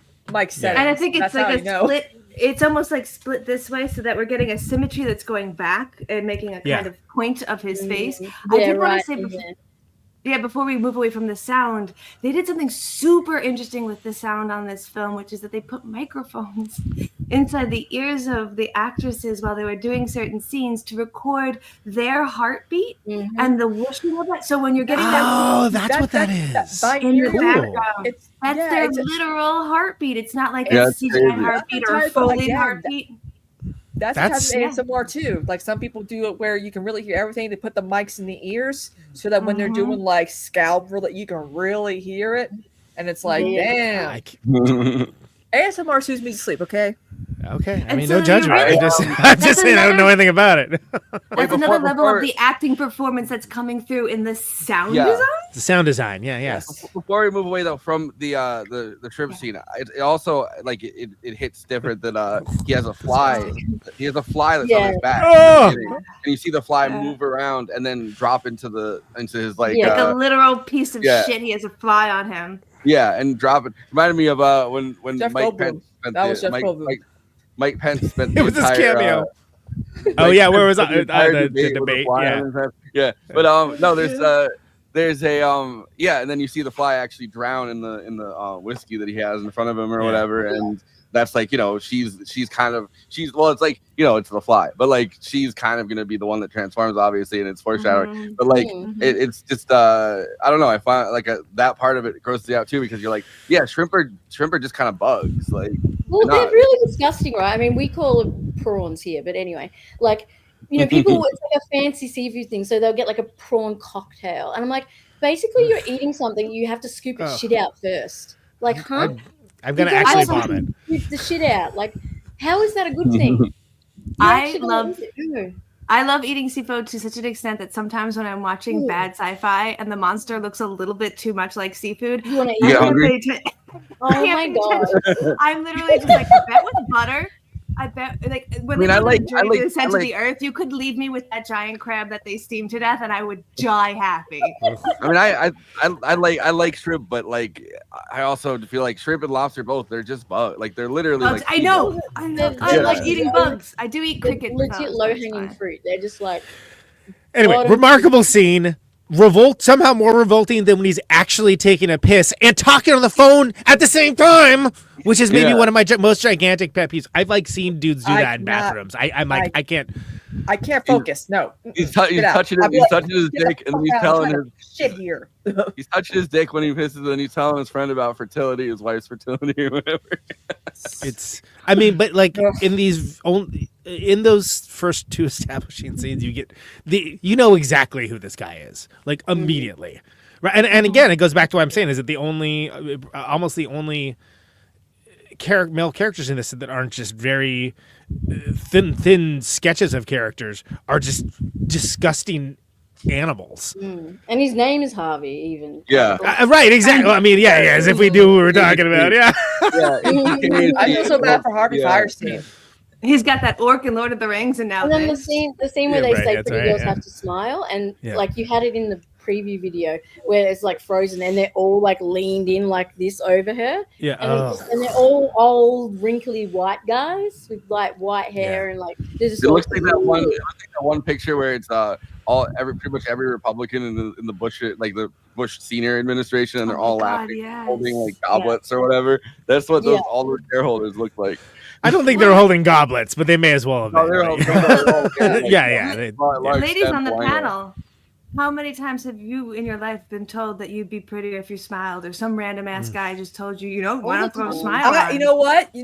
They tell me to smile. I smile, and they're like, "Oh my god," because of my teeth. So I'm like, "Yeah, exactly." You don't know women's mouths. I usually just do the bitch face, like, and kind of go. I'm always my bitch face is this. Oh no, I have this is my semi-nice bitch face because it depends who it is. Like if it's a nice old man, sometimes I'm like, you don't want to fight that. I don't need or you past person, you're like, smile, sweetie. You do the fake. I have a friend who really likes to. She's an actress, so if the person is a pain in the ass, she'll just turn around and go into a like my grandmother died story and start crying because she could just turn that on and be like, Whoa. I'm not smiling because, and then like the guy is just wrecked. But so that's a flex. Watch out for her. That just made me think of something. There's the scene where when she has that car accident, right? And it's like deeply a traumatic event. Like I've been in a car accident. Like even if you don't get completely hurt and you're in something like that, right? Like it's going to be traumatic for the next little bit of time. And she starts crying because obviously it's her birthday and everything happened. And then she got in a car accident. And as soon as she starts crying, the doctor backs away and goes like, "Oh, I have something," which is the same thing that once the conversation gets uncomfortable, the Dennis Quaid Harvey character is like, "Oh, over there, it's Frank or whatever," and like just leaves the table. The doctor that whole scene also taps into like a big problem with women is that like how women go to the doctors a lot and we get completely ignored a lot. They don't listen. And then we also get like poked and prodded like we're just nothing as well. Like the way that like, it's like such a common scene. You just Yeah, they'll ask you like, are you having any mental issues? And then if you actually start crying, they like freak out and they're like, I'll get you a prescription to somebody else. If I'm getting like like a physical, like a password, they're like, "Are you sexually active?" I'm like, "What does that even mean? Am I gonna, am I gonna deactivate?" I'm like, "No, not right now." But like, does that even matter if I had a history of being sexually active? They're like, "Are you sexually active?" Well, do you want some activator fluid? But I the other thing that I feel like to give them that 5-cup smile of just bleeding gums. That's a good one. Yeah. Like throughout the course of this whole movie, I like the image that gets invoked by the old guy who is also the kid that gives her the initially. But when he's like they start eating away at you like that, it feels very first seeing the fly and seeing the actual way that Dennis Quaid eats away at the shrimp, and then so for the entire thing, right? Like we're getting these metaphors of things just getting ripped apart. And then things like each piece getting kind of taken one by one and away from things. And then we were given like, oh no, she's having her pieces taken away too, like bit by bit. And he says something about loneliness, which I felt is very like that's one of the things as well, very deeply rooted in all of these kind of issues is a deep loneliness, like and not being able to feel like you belong anywhere, and like and having to go to such extremes to make you feel like you belong somewhere. I think that as well, like just and the way the line was delivered, it seemed quite subtle but it actually was just so poignant. So I feel like they don't really lean into the loneliness too much. It's all very subtle, like, and that's how it starts. I feel like you kind of you get into all these other things, the addiction, the self-loathing, all of that, and it gets to a point where it eats everything away, and you are. You couldn't be any lonelier if you tried. You know what I mean? Yeah, and she's lonely. She's lonely, and then also everybody that tried, for a good reason. Like that guy's creepy as fuck. The other guy, too much. falling down like, too what far. about the neighbor, Mr. fucking Grosso? Yeah, I fucking hate it. Yeah. But, like, Yeah, and everybody whenever everyone that reaches out, right? Like, kind of, or I mean, it's not in good situations, but even like reaching out at all, like it's like the automatic thing is to recoil from it, and it's like that loneliness is a self reinforcing, pattern. Well, And there's whenever that scene as well, the dude she sleeps with, when Margaret sleeps with that sort of hot guy, whatever, and then he's super vapid dickhead. But like he goes later on when there's the scene when he's outside and he just bumps into Elizabeth and is like insanely fucking rude to her. It's like the same person, but the difference between the both of them, the way he treats them, is very, very visual. I feel like that's very common just in everyday life, not just Hollywood life. And that's how she treats herself. Whatever she's not the younger version of herself, she doesn't give herself any worth. She's just watching TV. She's just staying alone. She's keeping herself really isolated. And that scene when she's lying on top of herself, trying to deactivate, trying to no longer do it. And she says, like, what would be my worth anymore without you, is like, it's so tragic how much she doesn't let herself have any worth. Yeah. What would she do? She like, wants she to, almost she wants was to kill her, pointless. and then just goes, actually, if I kill you, I've got nothing left. And you're like, that's fucked. That's the scene that I was the scene with tries to revive her. Yeah, that. She does it with the Pulp Fiction style, But the guy, right? He says, and this it hit really hard, like for me thinking about this. But like the guy when he's saying the, like when he's talking about like loneliness, and like that he follows her into the thing, right? Like, that whole scene. He's like, you need to.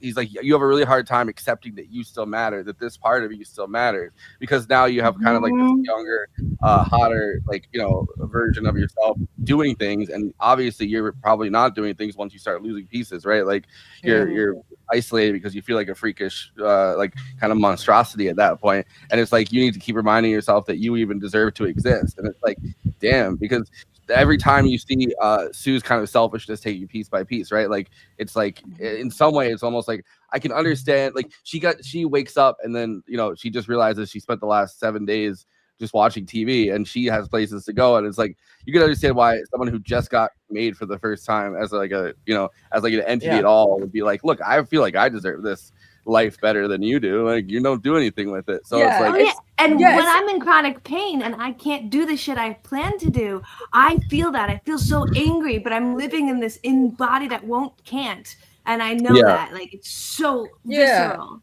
And like the scene where she's on the phone with the company, she's like, she's doing all these things and she's not respecting the balance, and they're like, well, she has to respect the balance. There's nothing we can do about this. And I'm like, they keep saying like she is you. They keep making it. They never let that clarification not be said every time. It's out of our hands. But I like the parallel. The movie was shot on 35mm. No, just kidding. Every time she calls him. Well, it's definitely like a statement on the fact that, like, if she wants to change something about herself, she needs to look inward. She keeps looking outward for all of this change, and that's why they keep saying to her, she is you. If you want to change something, you do something. Stop getting lazy. Put yourself up by the boob straps, if you will. One thing that struck me. Yourself up by the bra strap. What were you gonna say, Renee?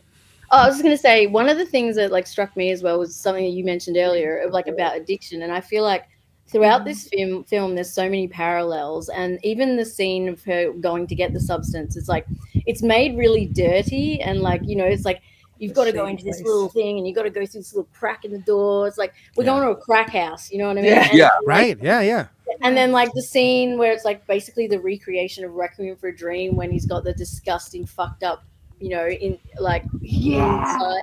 And then she's going through that in the back where it's all infected and shit, and she's like, "Yeah, I'm just gonna get some of that juice." Well, there's also yellow. There's the yellow sign. She's wearing the yellow jacket. There's the yellow sign with the cockroach on it, and like on the far side of the hall. And it's right after we saw the shrimp. It's right after we saw the fly. Like it's another piece of that like parasitic. It's like the like the symbolism is another fucking parasite. Like and then that like the scene where the door's left half open and you know, and like Elizabeth's on the floor, and you can just see all the shit and rubbish and crap all around her, where she's just been left in there for fucking weeks. Yeah. Well, and it was in the injection for the stabilizer. It looks super gross and infected. That's fucking infected. And then she still goes, get me in some of that. And I'm like, and I think it's a different fucking hole. Choose a different hole. Like, why do you get like? What the fuck? It doesn't have to be the same one. Yeah. Why do you so funny? I'd almost rather see the shrimp again. I was going to say that it's very funny that as soon as she gets this, like she orders this through the mail, and it is an intravenous drug. If I got something in the mail, no matter how much I wanted to use it, I don't know how to do that. Well, like the toilet in there and shit, and they're like, and it's a long fucking needle too. It's not like a little diabetes prick where it's like fucking and then she just like you know, I'm like, whoa, you don't just stab a needle in you. She immediately grabs. No, she does the hair. Like she immediately grabs elastic, puts it around her, and like so you have to wonder is this somebody that's struggled with addiction? You know, like addiction. Well, apparently she was a master level carpenter before too. So why not? Let's give her a backstory, right? That was my joke. Yeah, it's like the substance makes you good at home improvement. First thing I thought of, because I I was unpaid child labor for my dad, like who's a carpenter for his electrician. So I knew it. But I was like, wait a second, how would she know how to do all this? This is pretty you advanced know how stuff. to do this shit when you're so desperate. When you are so desperate to live, it's like you do almost fucking anything to hold on to it. I feel like you go to the fucking warehouse place and you fucking figure it out, man. You're like, I am gonna live. I don't give a shit. So I get that vibe and I agree, but it would have been like I wouldn't mind like her watching a YouTube video or something just to like figure it out. You know what I mean? Like I as long as this movie is. I would want to go to YouTube. If you go on she had two sides to that wall, to the empty space. One was a fully tiled wall, and one was the back of her closet. Why did she choose a fully tiled wall? Because it looks cooler. It goes around. It's funny to say, but it is absurd. Yeah. She was tapping on the wall to try to find something hollow to do it too.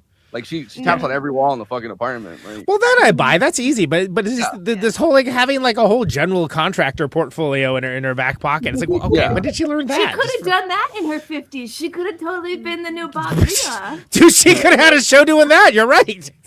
Bobby Brothers, what? Renovation Rescue or something. Right, exactly. With Elizabeth Sparkle. That's it. That would have been. We would have had a totally different movie. Elizabeth Sparkle. With Elizabeth Sparkle. Elizabeth Sparkle. Elizabeth Sparkle. Oh, we're getting products now. Wow, the tie-ins alone makes this worthwhile. I also really like the clinical, the harsh bright lighting, like you said, the tile. I'm just gonna leave the body like a piece of trash just lying on the bathroom floor. Like I'm not gonna go and put it on a bed. I'm not gonna do anything with it. I'm just gonna leave it sitting there like trash on the bathroom floor. Disgusting. It's that in itself was like that's how the respect she feels for herself. It's like just dump you like a piece of trash on the ground. Well, she also immediately throws up next to the body and doesn't bother to fucking clean that shit up. Can we talk about the birthing scene though? Because that was fucking crazy. I thought she was gonna come out of her ass first. I know. Come out of her ass. I'm like, no, because it was panning down. I'm like, no, not her ass, not her ass. And then it started. And I was like, oh, thank fuck for that. That would. I was like, don't make it the ass. And then it's got the staples and shit. And I was just like. When she's stapling it too, it's just like a fucking hardware staple. Like, yeah. I was like, she's like, this is fine. It was part of the Elizabeth Sparkle collection. Yeah, it was. I'm like, I don't think the body staples are that hectic. Like, I think they're a little bit of that, but whew, for reals. That is probably one of the most horrifying, like body horror aspects of it. Like, cause and especially.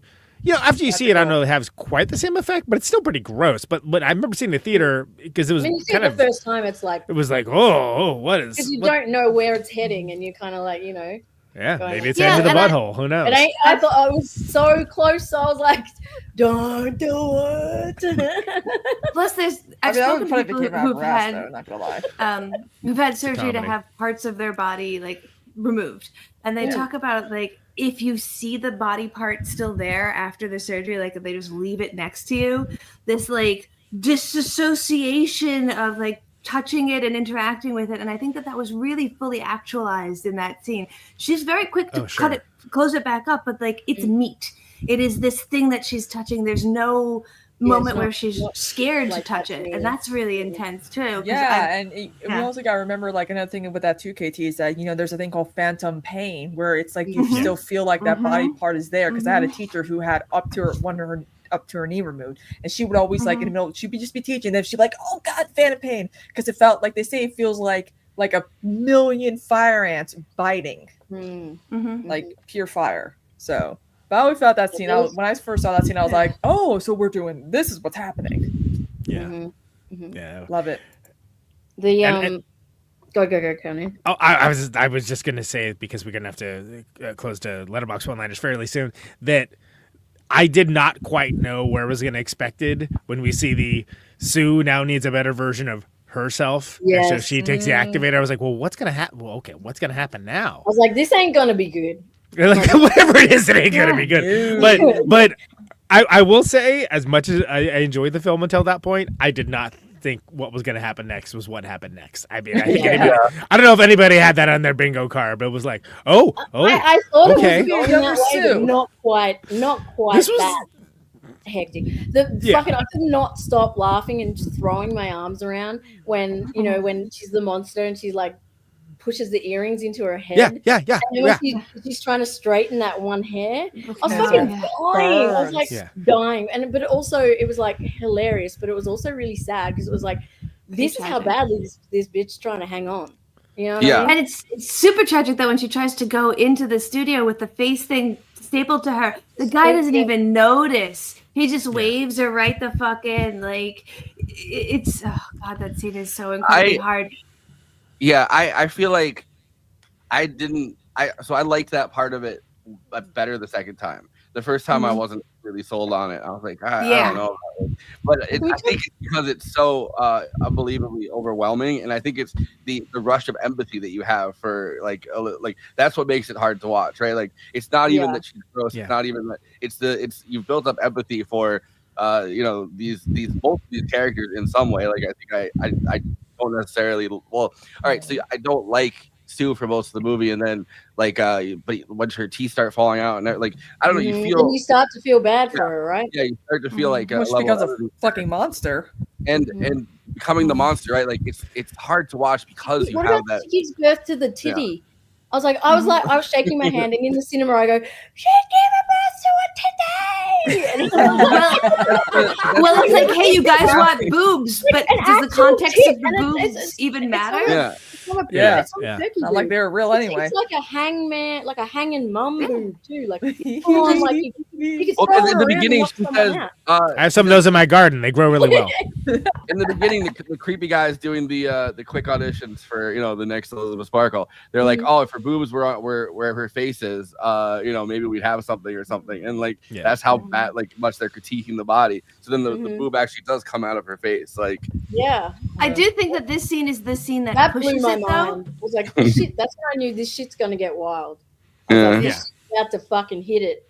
I was like, and the whole time during this film though, I was like completely transfixed on the screen. To me, I love this film so much. Like I would give it, I don't give any movies 5 out of 5, but it's pretty close because I've never felt that excited, that transfixed, and that laughing, screaming, visceral reactions. So I'm like, and it is sad too. It's very, very sad too. It's insanely sad. Well, with this scene, I think this is the point in which a lot of people either left. I know that when I purchased my ticket, the person said, "Do you really want to do this? Because the movie has had 40 walkouts already, and it's only been here for 2 days. Do you really want to purchase this ticket?" Wow. And I saw walkouts happen during that scene. That was it. That was for a lot of people. That is the point where this movie either works or jumps the shark. And I will say, the first time I watched it, I was like, if it had ended here, I think it would have hit just fine for me. And I enjoy what the director is saying by going even further. But do you guys feel like you would have preferred that scene to not be there, or what's your thoughts? Because a lot of people said it had to be there. I like things to extremes. So for me, I was like, if you're going to go hard, fucking go really hard.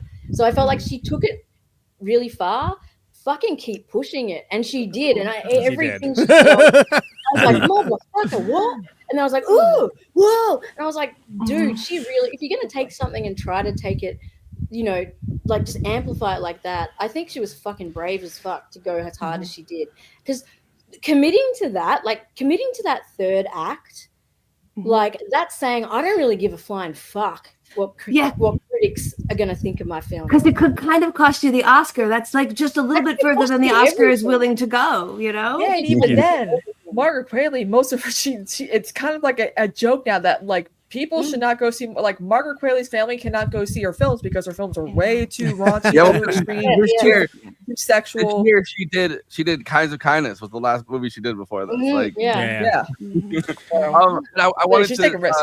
I think that's why I've got respect for it, because I feel like she was like, you know what, I'm gonna do what I want to do. I'm not gonna let any motherfucking studio, any motherfucking white dude come up in here and tell me how I'm gonna make this film. I'm gonna fucking take it to the next level. And she did it, and she did it like without fear. Like, well, and it's like taking the scene from Carrie but turning around, right? And that's how we're ever going to be mad at that. To the most deserving people.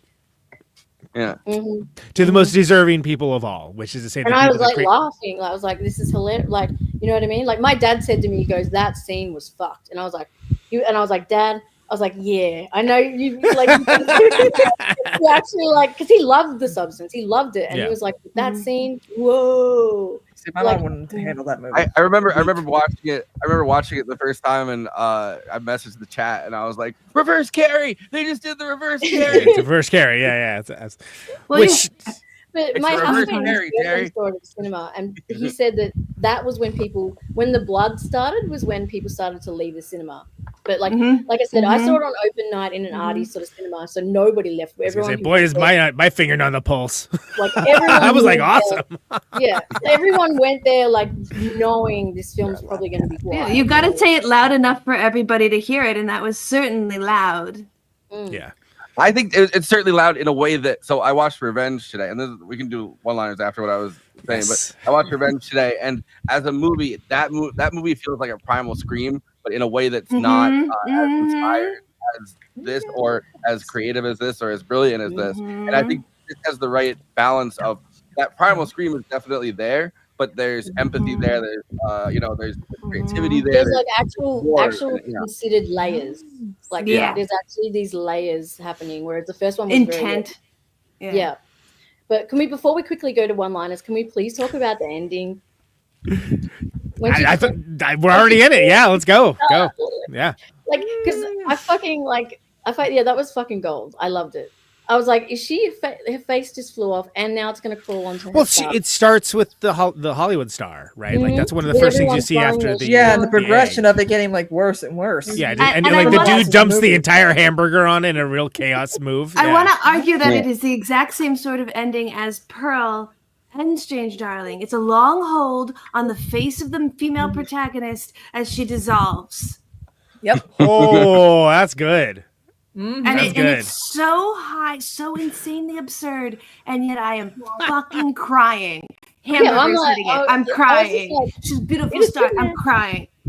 It worked. It worked. I think it worked in all three of those movies. Yeah. That's very astute. Right? Was it a happy ending? Was it an ambivalent ending? Was it a sad ending? Like, it's kind of like just kind of left there in like this kind of. I think it's I don't think it's any. I don't think it's really. It's not like an anything, right? The real friends we made were the clones we made along the way. The substrate, everybody. I mean, she gets to end looking at a giant, like at the stars, which is what she always wanted to be. It feels melancholy, but it does feel on the edge of like, well, she gets release. It's like the rainbow at the end kind of thing. Like I kind of felt like there was this kind of cheery notion to it, which was kind of absurd in itself. That she's like, my face is fucking ripped off and it's just sticking on a fucking star. Her life was so hard. I'm glad she died. That is totally worth it. Anyway, okay. So, Letterboxd is a social media site for film lovers to talk out with and to each other about the movies they love, maybe the movies that they didn't love, maybe the movies that was really bizarre horny posting, I'm going to say. Just really bizarre horny posting. And watch with the kitties. And it's a bottom-up democracy. Everyone gets to have their say, not just Siskel's and Eberts of the world. Everyone gets to chime and opine about all of it. And it's best expressed succinctly. You keep it short, and those are collected every week by yours truly for us to react to and laugh at and laugh with. On the screen, these are Letterboxd one-liners for the substance. Let's go. The substrate. Somehow the nastiest thing in this film was Dennis Quaid eating shrimp. True. Yeah, I don't even think that's even controversial. I think our chat definitely agrees. Most of the panel. In Revenge, didn't like it as much, but she started experimenting with that kind of shot. She has the guy that watches the rape happen and just kind of turns up the TV. He's putting like this fat French guy shoving food in his mouth, and they do the same kind of ASMR kind of filming. And I was like, oh shit! It's like she made it way better in this one, but. Only in the best films ever made will you find a titty birthed from a face pussy. Yes. There we go. 7,900 likes. Yeah. Hey, deserves more. Good on you, Elvis the fucking alien. You're a legend. Would they call that a fussy? Is that what I don't know. Fussy. My fussy A Bob Fussy. A boo fussy. On the one hand, I'm getting horny. On the other hand, I'm getting sick. That's a razor's edge this film goes. Yes. Oh, I'm so turned on. I just threw up too. Oh fuck. That's actually a sexy sim mod, by the way. It's weird. Butt cinema. I wish she had come from the bottom. That would have made it like Anal birth. Like the chicken bone belly button. Yeah. Exactly. Oh, God, that Shoot was this movie, guys. Yet the most unbelievable thing is that she built that secret room all by herself. Facts. God, we're just talking about we were discussing every single one-liner before. That's so funny. I know. I was sitting there being like, all right, okay, yep. Whether you choose to spark your life or pump it up, remember to take care of yourself. Amen. Pump it up. Gotta pump it up. That song's been stuck in my head for like a week. I feel trauma bonded with everyone in that cinema today. Yes. I'm curious now that it's streaming on Mubi, what people's experience is seeing it alone. Yeah, not in the cinema alone. Yeah. I wasn't traumatized at all. I was like, oh, cool, body horror. Like, ew, gross. Love it. Not the shrimp part though. Fuck that. I do wonder how much this movie hits for younger audiences who do not yet fully actualize what the experience is of aging as a woman in society or even as a man. Yeah. Like it's kind of like a thing you're aware of and you know that it's sad, but once you start to really look at it every single day, it hits a little differently, I think. Once you start to actually experience moments of it and realizing that you're not like, Yeah. I like that it wasn't just like women that were trying to like. It wasn't just like women love the substance. It's like these guys that are also taking this, like, you know what I mean? Like it's a very universal. Oh yeah, it's still really. Yeah. And like I was saying, if you have chronic pain, which is not gender specific, you can absolutely relate to this story. Yeah, I think there's a lot of things in it that you can relate to for sure. I actually ran the B camera unit for this movie, and I was in charge of two things: ominous footage of palm trees. Butts, and I think I did a pretty good job. Oh, fucking nailed it, sir. The ominous footage of palm trees kept reminding me of Mulholland Drive. Yeah, but I liked it there, and I liked it here. So. I agree. Yes, agreed. Sue kept on making the Pump It Up show, while Elizabeth kept on turning into Johnny Depp.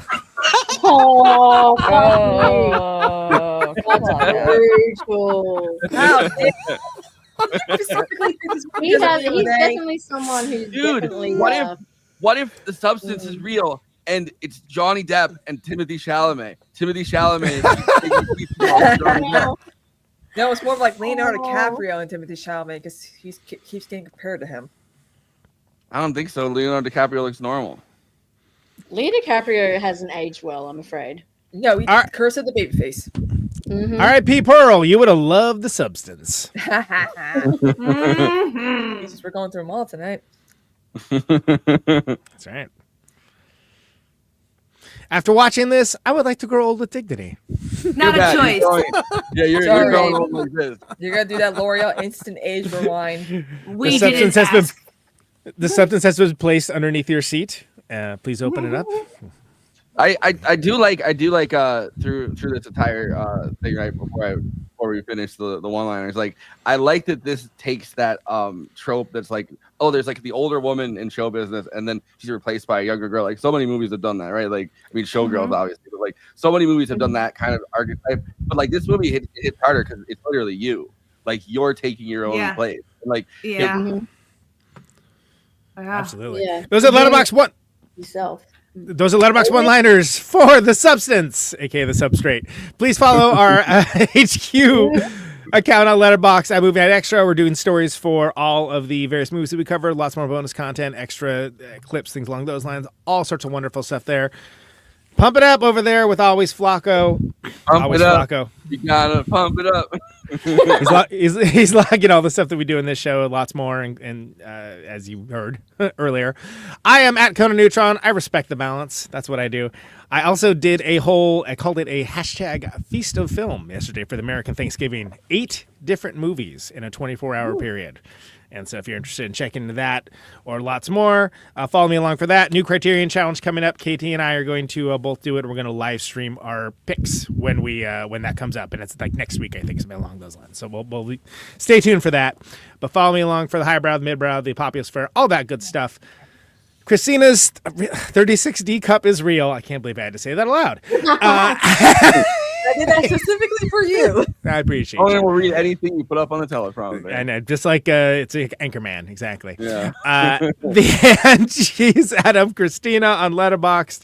She is logging stuff. Yeah, pretty good track record for the past couple months, actually. But yeah, she's on there. So follow her along. Maybe encourage her to do that more. KT's at Movie Runtime. She is doing all the stuff for her great show, What If I Don't Like It, as well as actual Movie Runtime, as well as this show, and lots more. Follow her along there and see what she thinks about everything. Renee Ruin, our favorite friend Renee Ruin, is on Letterboxd as well, and you can follow her at Renee Ruin of the many things you can follow her on, which we'll get into in the plugs and beyond. All right, we plugging away. We plugging away. We plug it. We plug it in here. Plug it up. If you're watching us on YouTube, please like and subscribe, and then hit the bell to get notified whenever we're streaming. And we'd humbly request that you watch the video to the end because it helps us with the algorithm and helps more film fans to discover the show.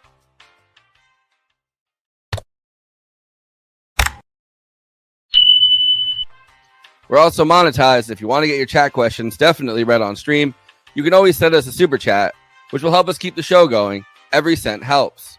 If you're watching on Twitch, you can gift us a free sub on Amazon Prime with your Prime membership, but getting subs on Twitch is always appreciated, and it helps to follow us on there as well.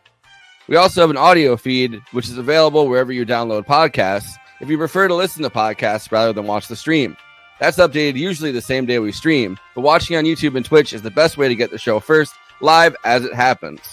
If you want to support us with a monthly donation and get access to all of our after parties forever, which go patron only after we do them, you can become a patron at patreon.com/movie night extra. Link is in the description for that. It really helps us keep the show going since we do have some expenses to make this happen.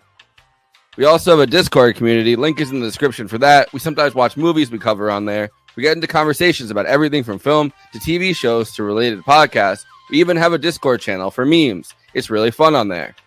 You can find us on all the social media platforms, Facebook, Instagram, Blue Sky, Twitter, and Threads. You connect with us on all of those. Talk to us. We'd love to hear from you. Lastly, we recently made a TikTok at Movie Night Extra where we're putting up short-form clips from the episodes. Okay, passing this to Conan so he can tell you about his music and this week's Protonic Reversal. Conan, who's on Protonic this week? Yeah, we got Danielle Di Picciotto and Alexander Hacka, most known for Einstors and Neubauten, with Hacka Di Picciotto coming back. Very excited to have them back. They are touring hard and doing the things that they do.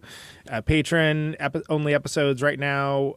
Travis from Joe from Buddyhead, their fundraiser for the Buddyhead movie, and Michael Crane of Cunts and Dead Cross and Retox. It's a great conversation there as well.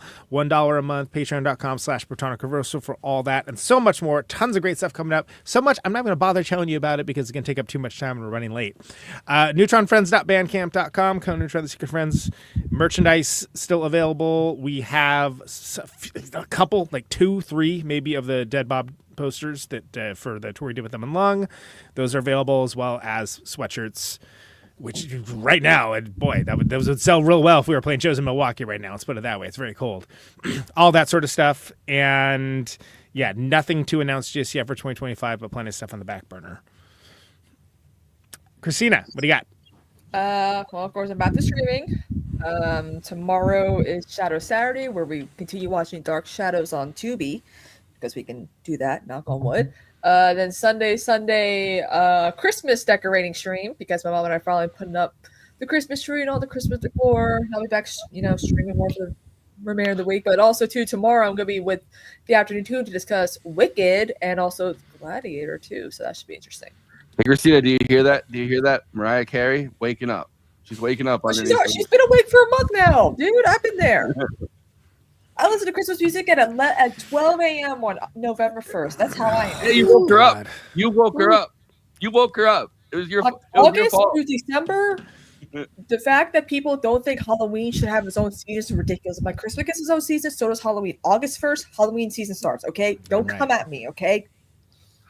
I feel like you're asking for people to come at you. But KT, what do you have going on? We've got on the 1st, I have an episode coming up with Kristina, and we're going to talk about Wicked. The musical has just come out. That's going to be a really, really fun episode. There's so much positive energy and excitement in there because we both loved it. And I fully did not expect to love it as much as I did, and I fully do love it. So that's going to come out very, very soon. You can even see it on YouTube. It's got a reminder because it's all fully uploaded and done and waiting for you. And that's really about it for right now. Of course, if you follow me, Movie Runtime, on TikTok or Instagram, you're going to hear all the stuff that I'm doing there. All right. Renee, what do you have going on? At the moment, I'm kind of chilling, thinking about 2025, but I'm doing a lot of writing at the moment. And actually, I've got a really cool piece coming out next month, and it actually kind of ties into this whole idea. And it's called She's Not Even Pretty. So I'm excited for that to come out. And then lovely Jenna from Night Shift is actually coming back to Australia next week. So we may do an impromptu something or other when she's fantastic. Here. We'll see. Very cool. That's how we may just be a hotel room. Who knows? We're going to figure something out. So for final thoughts, we have a question. Would you all take the substance? And I feel like that's a good final thought. So you first can kind of just say, well, whether they would. Renee, would you take the substance after all this? I couldn't handle the witchy poo finger to start with, so that would throw me. I think I'm far too stuck in my. I would destroy myself. I don't think I could do it. Because we've seen what happened. But if we didn't know what happened, maybe I would, yeah. But given I know what happens, definitely would not. All right. KT, would you take the substance after all that? I definitely want to say, because I'm a big proponent of sci-fi films that are like, we made this whole film to tell you not to do something, and then not being like, so then I went and did it. Cool. Yeah, I built the machine you shouldn't build. I want to say that I wouldn't. But I think the true sadness and melancholy angle of this film is that I already am, and society decided that for me, and I'm just trying to live this way. So, yeah, that's fair. It's a deeper answer than I expected. Would you take the substance? Would you do it? So yeah, I would. You know why? Because I wasted 10 years, my entire 20s, I did absolutely really nothing. So yeah, I want to relive those years. So if I could live vicariously through another being that is also me, why not? I mean, I guess I would know that we were one, though. I'd be like, bitch, you better fucking listen. Like, I'll have a list of things to do for me. It'll be great. I mean, yeah, I think like the why not is the whole back half of this movie, but yeah. That's So, Conan, you're not taking the substance? Look, if I don't know what kind of touring you can do if it's 1 week on, 1 week off. All right, that's probably complicated. Fair.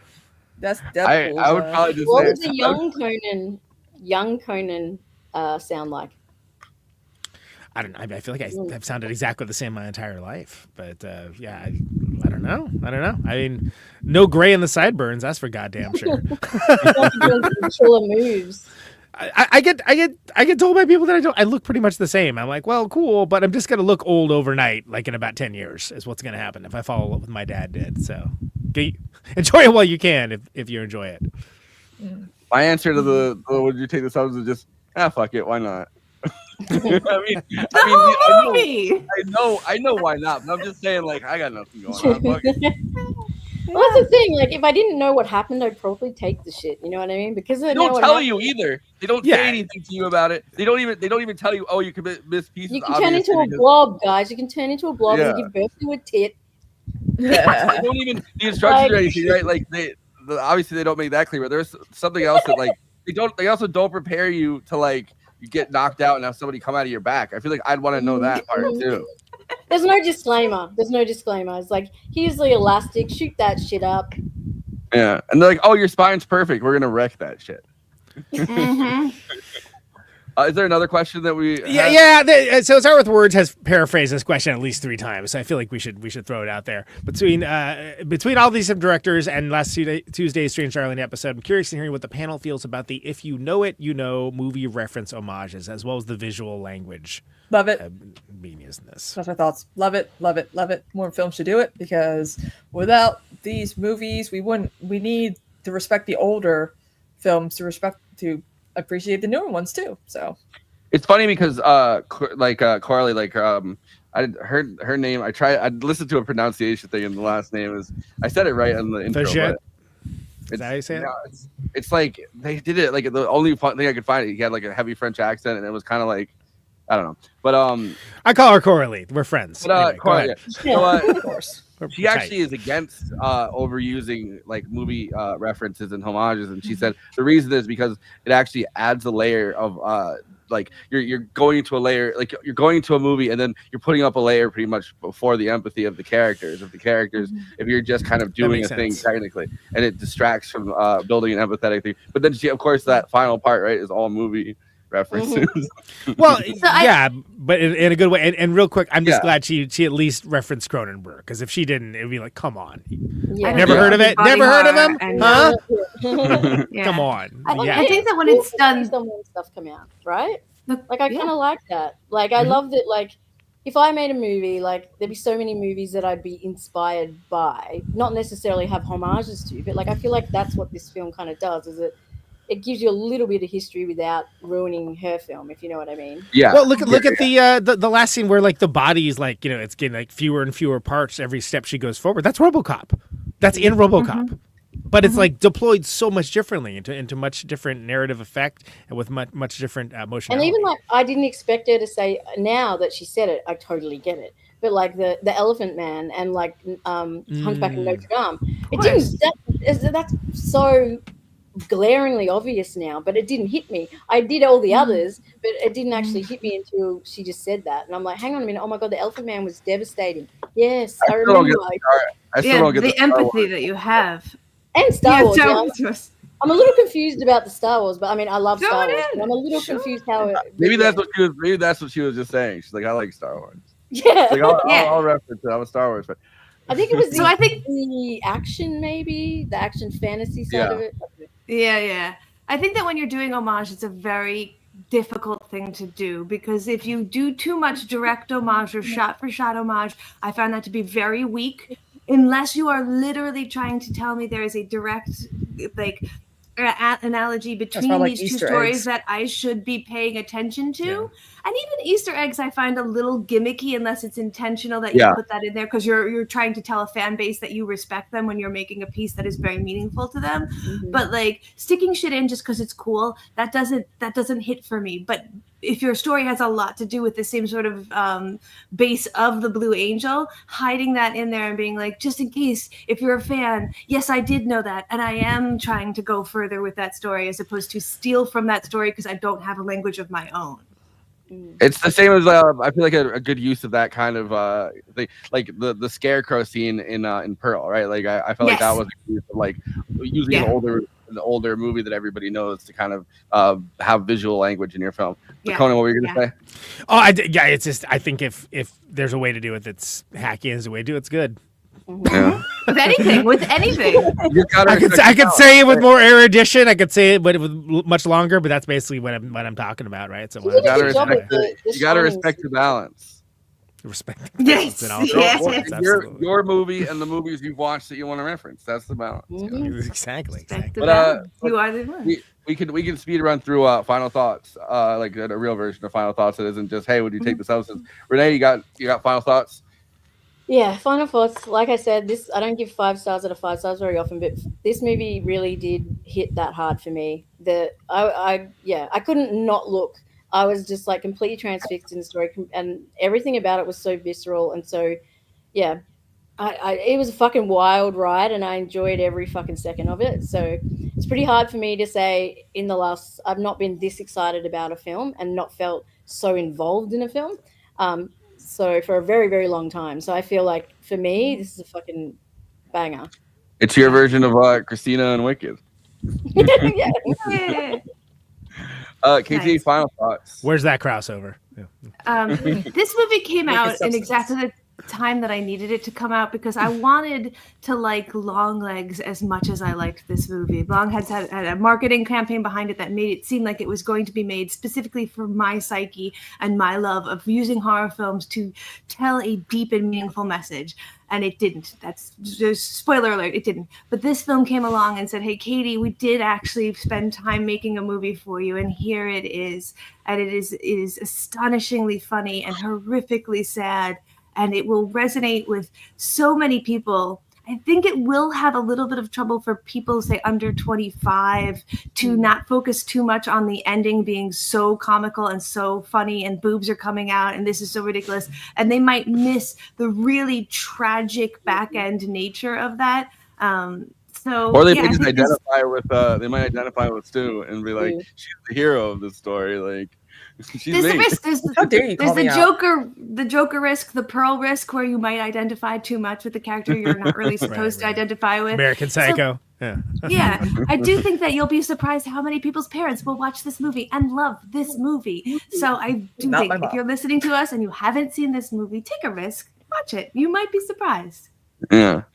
I like that. I don't think anything about Sue as a character is like intrinsically evil, right? Like, I feel like people are gonna identify with her because she's young and like, yeah, I You want to wanna go out be and young. do stuff too, and there's somebody holding me back. Like, Yeah, you don't want to ask yourself the hard questions this film makes you ask yourself. you know. But Kristina, final thoughts. I love this movie so much. I'm so glad that we were covering it, and I was like, oh, let me watch it. And I'm a huge fan of Demi Moore and Margaret Qualley. I'm like, you know what? I'm probably gonna like it, but I loved it. Obviously, a 5-star for me on Letterboxd. Yeah. And hopefully Demi gets that Oscar. Mm-hmm. I'm gonna be fucking bummed if she gets nothing at all. Like, she needs Shit. No recognition. nominations. SAG award, SAG Chip, award, yeah. SAG award, SAG It's, award. Do you know how It's, hard got it my makes me vote. say, like, the topic, female director, and it being a horror? If it fucking got to the Oscars, I'd fucking lose it. It would be the best thing ever. I'm just imagining though that the guy that's like, or one of the people on the Oscars board or whatever is Dennis Quaid's Quaid. character. And he's I, like, I swear to God, like- Dennis Quaid's going to be the only person who gets an Oscar nomination for this movie. That I'm was gonna lose my gonna be my mind. joke. That was my joke. I was gonna open with that. The shrimp fucking scene is like plastered up on the fucking screen while he walks up to get them. It's not a joke, Conan. It's what's going to fucking happen. Well, I know. That's why I was Don't gallows manifest humor. it. It's like, guys, Yeah. Conan, make it happen. like, congratulations, Dennis Quaid. You made the shareholders happy. You know. Yeah, exactly. Conan, final thought. Well, you just heard my actual intro for it, but I don't think body horror is easy to do, and I think it's very rare for it to be done in such an interesting fashion and beyond just genre fare. I think this film does it and does it very well. Genuinely horrifying at some moments, genuinely hilarious at others, and genuinely sad almost the entire time. And I think this does all these things effectively and well balanced. It's a huge swing. And any kind of artful, audacious, bold filmmaking, you're always going to get extra credit from me if you take a big swing like this. And I am very excited that we got to talk about it and had a lovely conversation about it. Even though I think we're the last podcast in the world to cover it, I think it was a good best podcast in the world to cover it. The best. I'm sorry. This is the last. I meant the best. Yeah, my bad. Sorry, I misspoke. I saw even non-film podcasts starting to cover it, and I was oh man, like, but I am glad we covered it when we did, because it meant we got to include our friend Renee Ruin, and we love having Renee on, and it has been far too long, so hopefully it won't be far too long for the next time. Yeah. Well, guys, thank you for respecting the balance tonight on stream. On Tuesday when we talk about Brazil.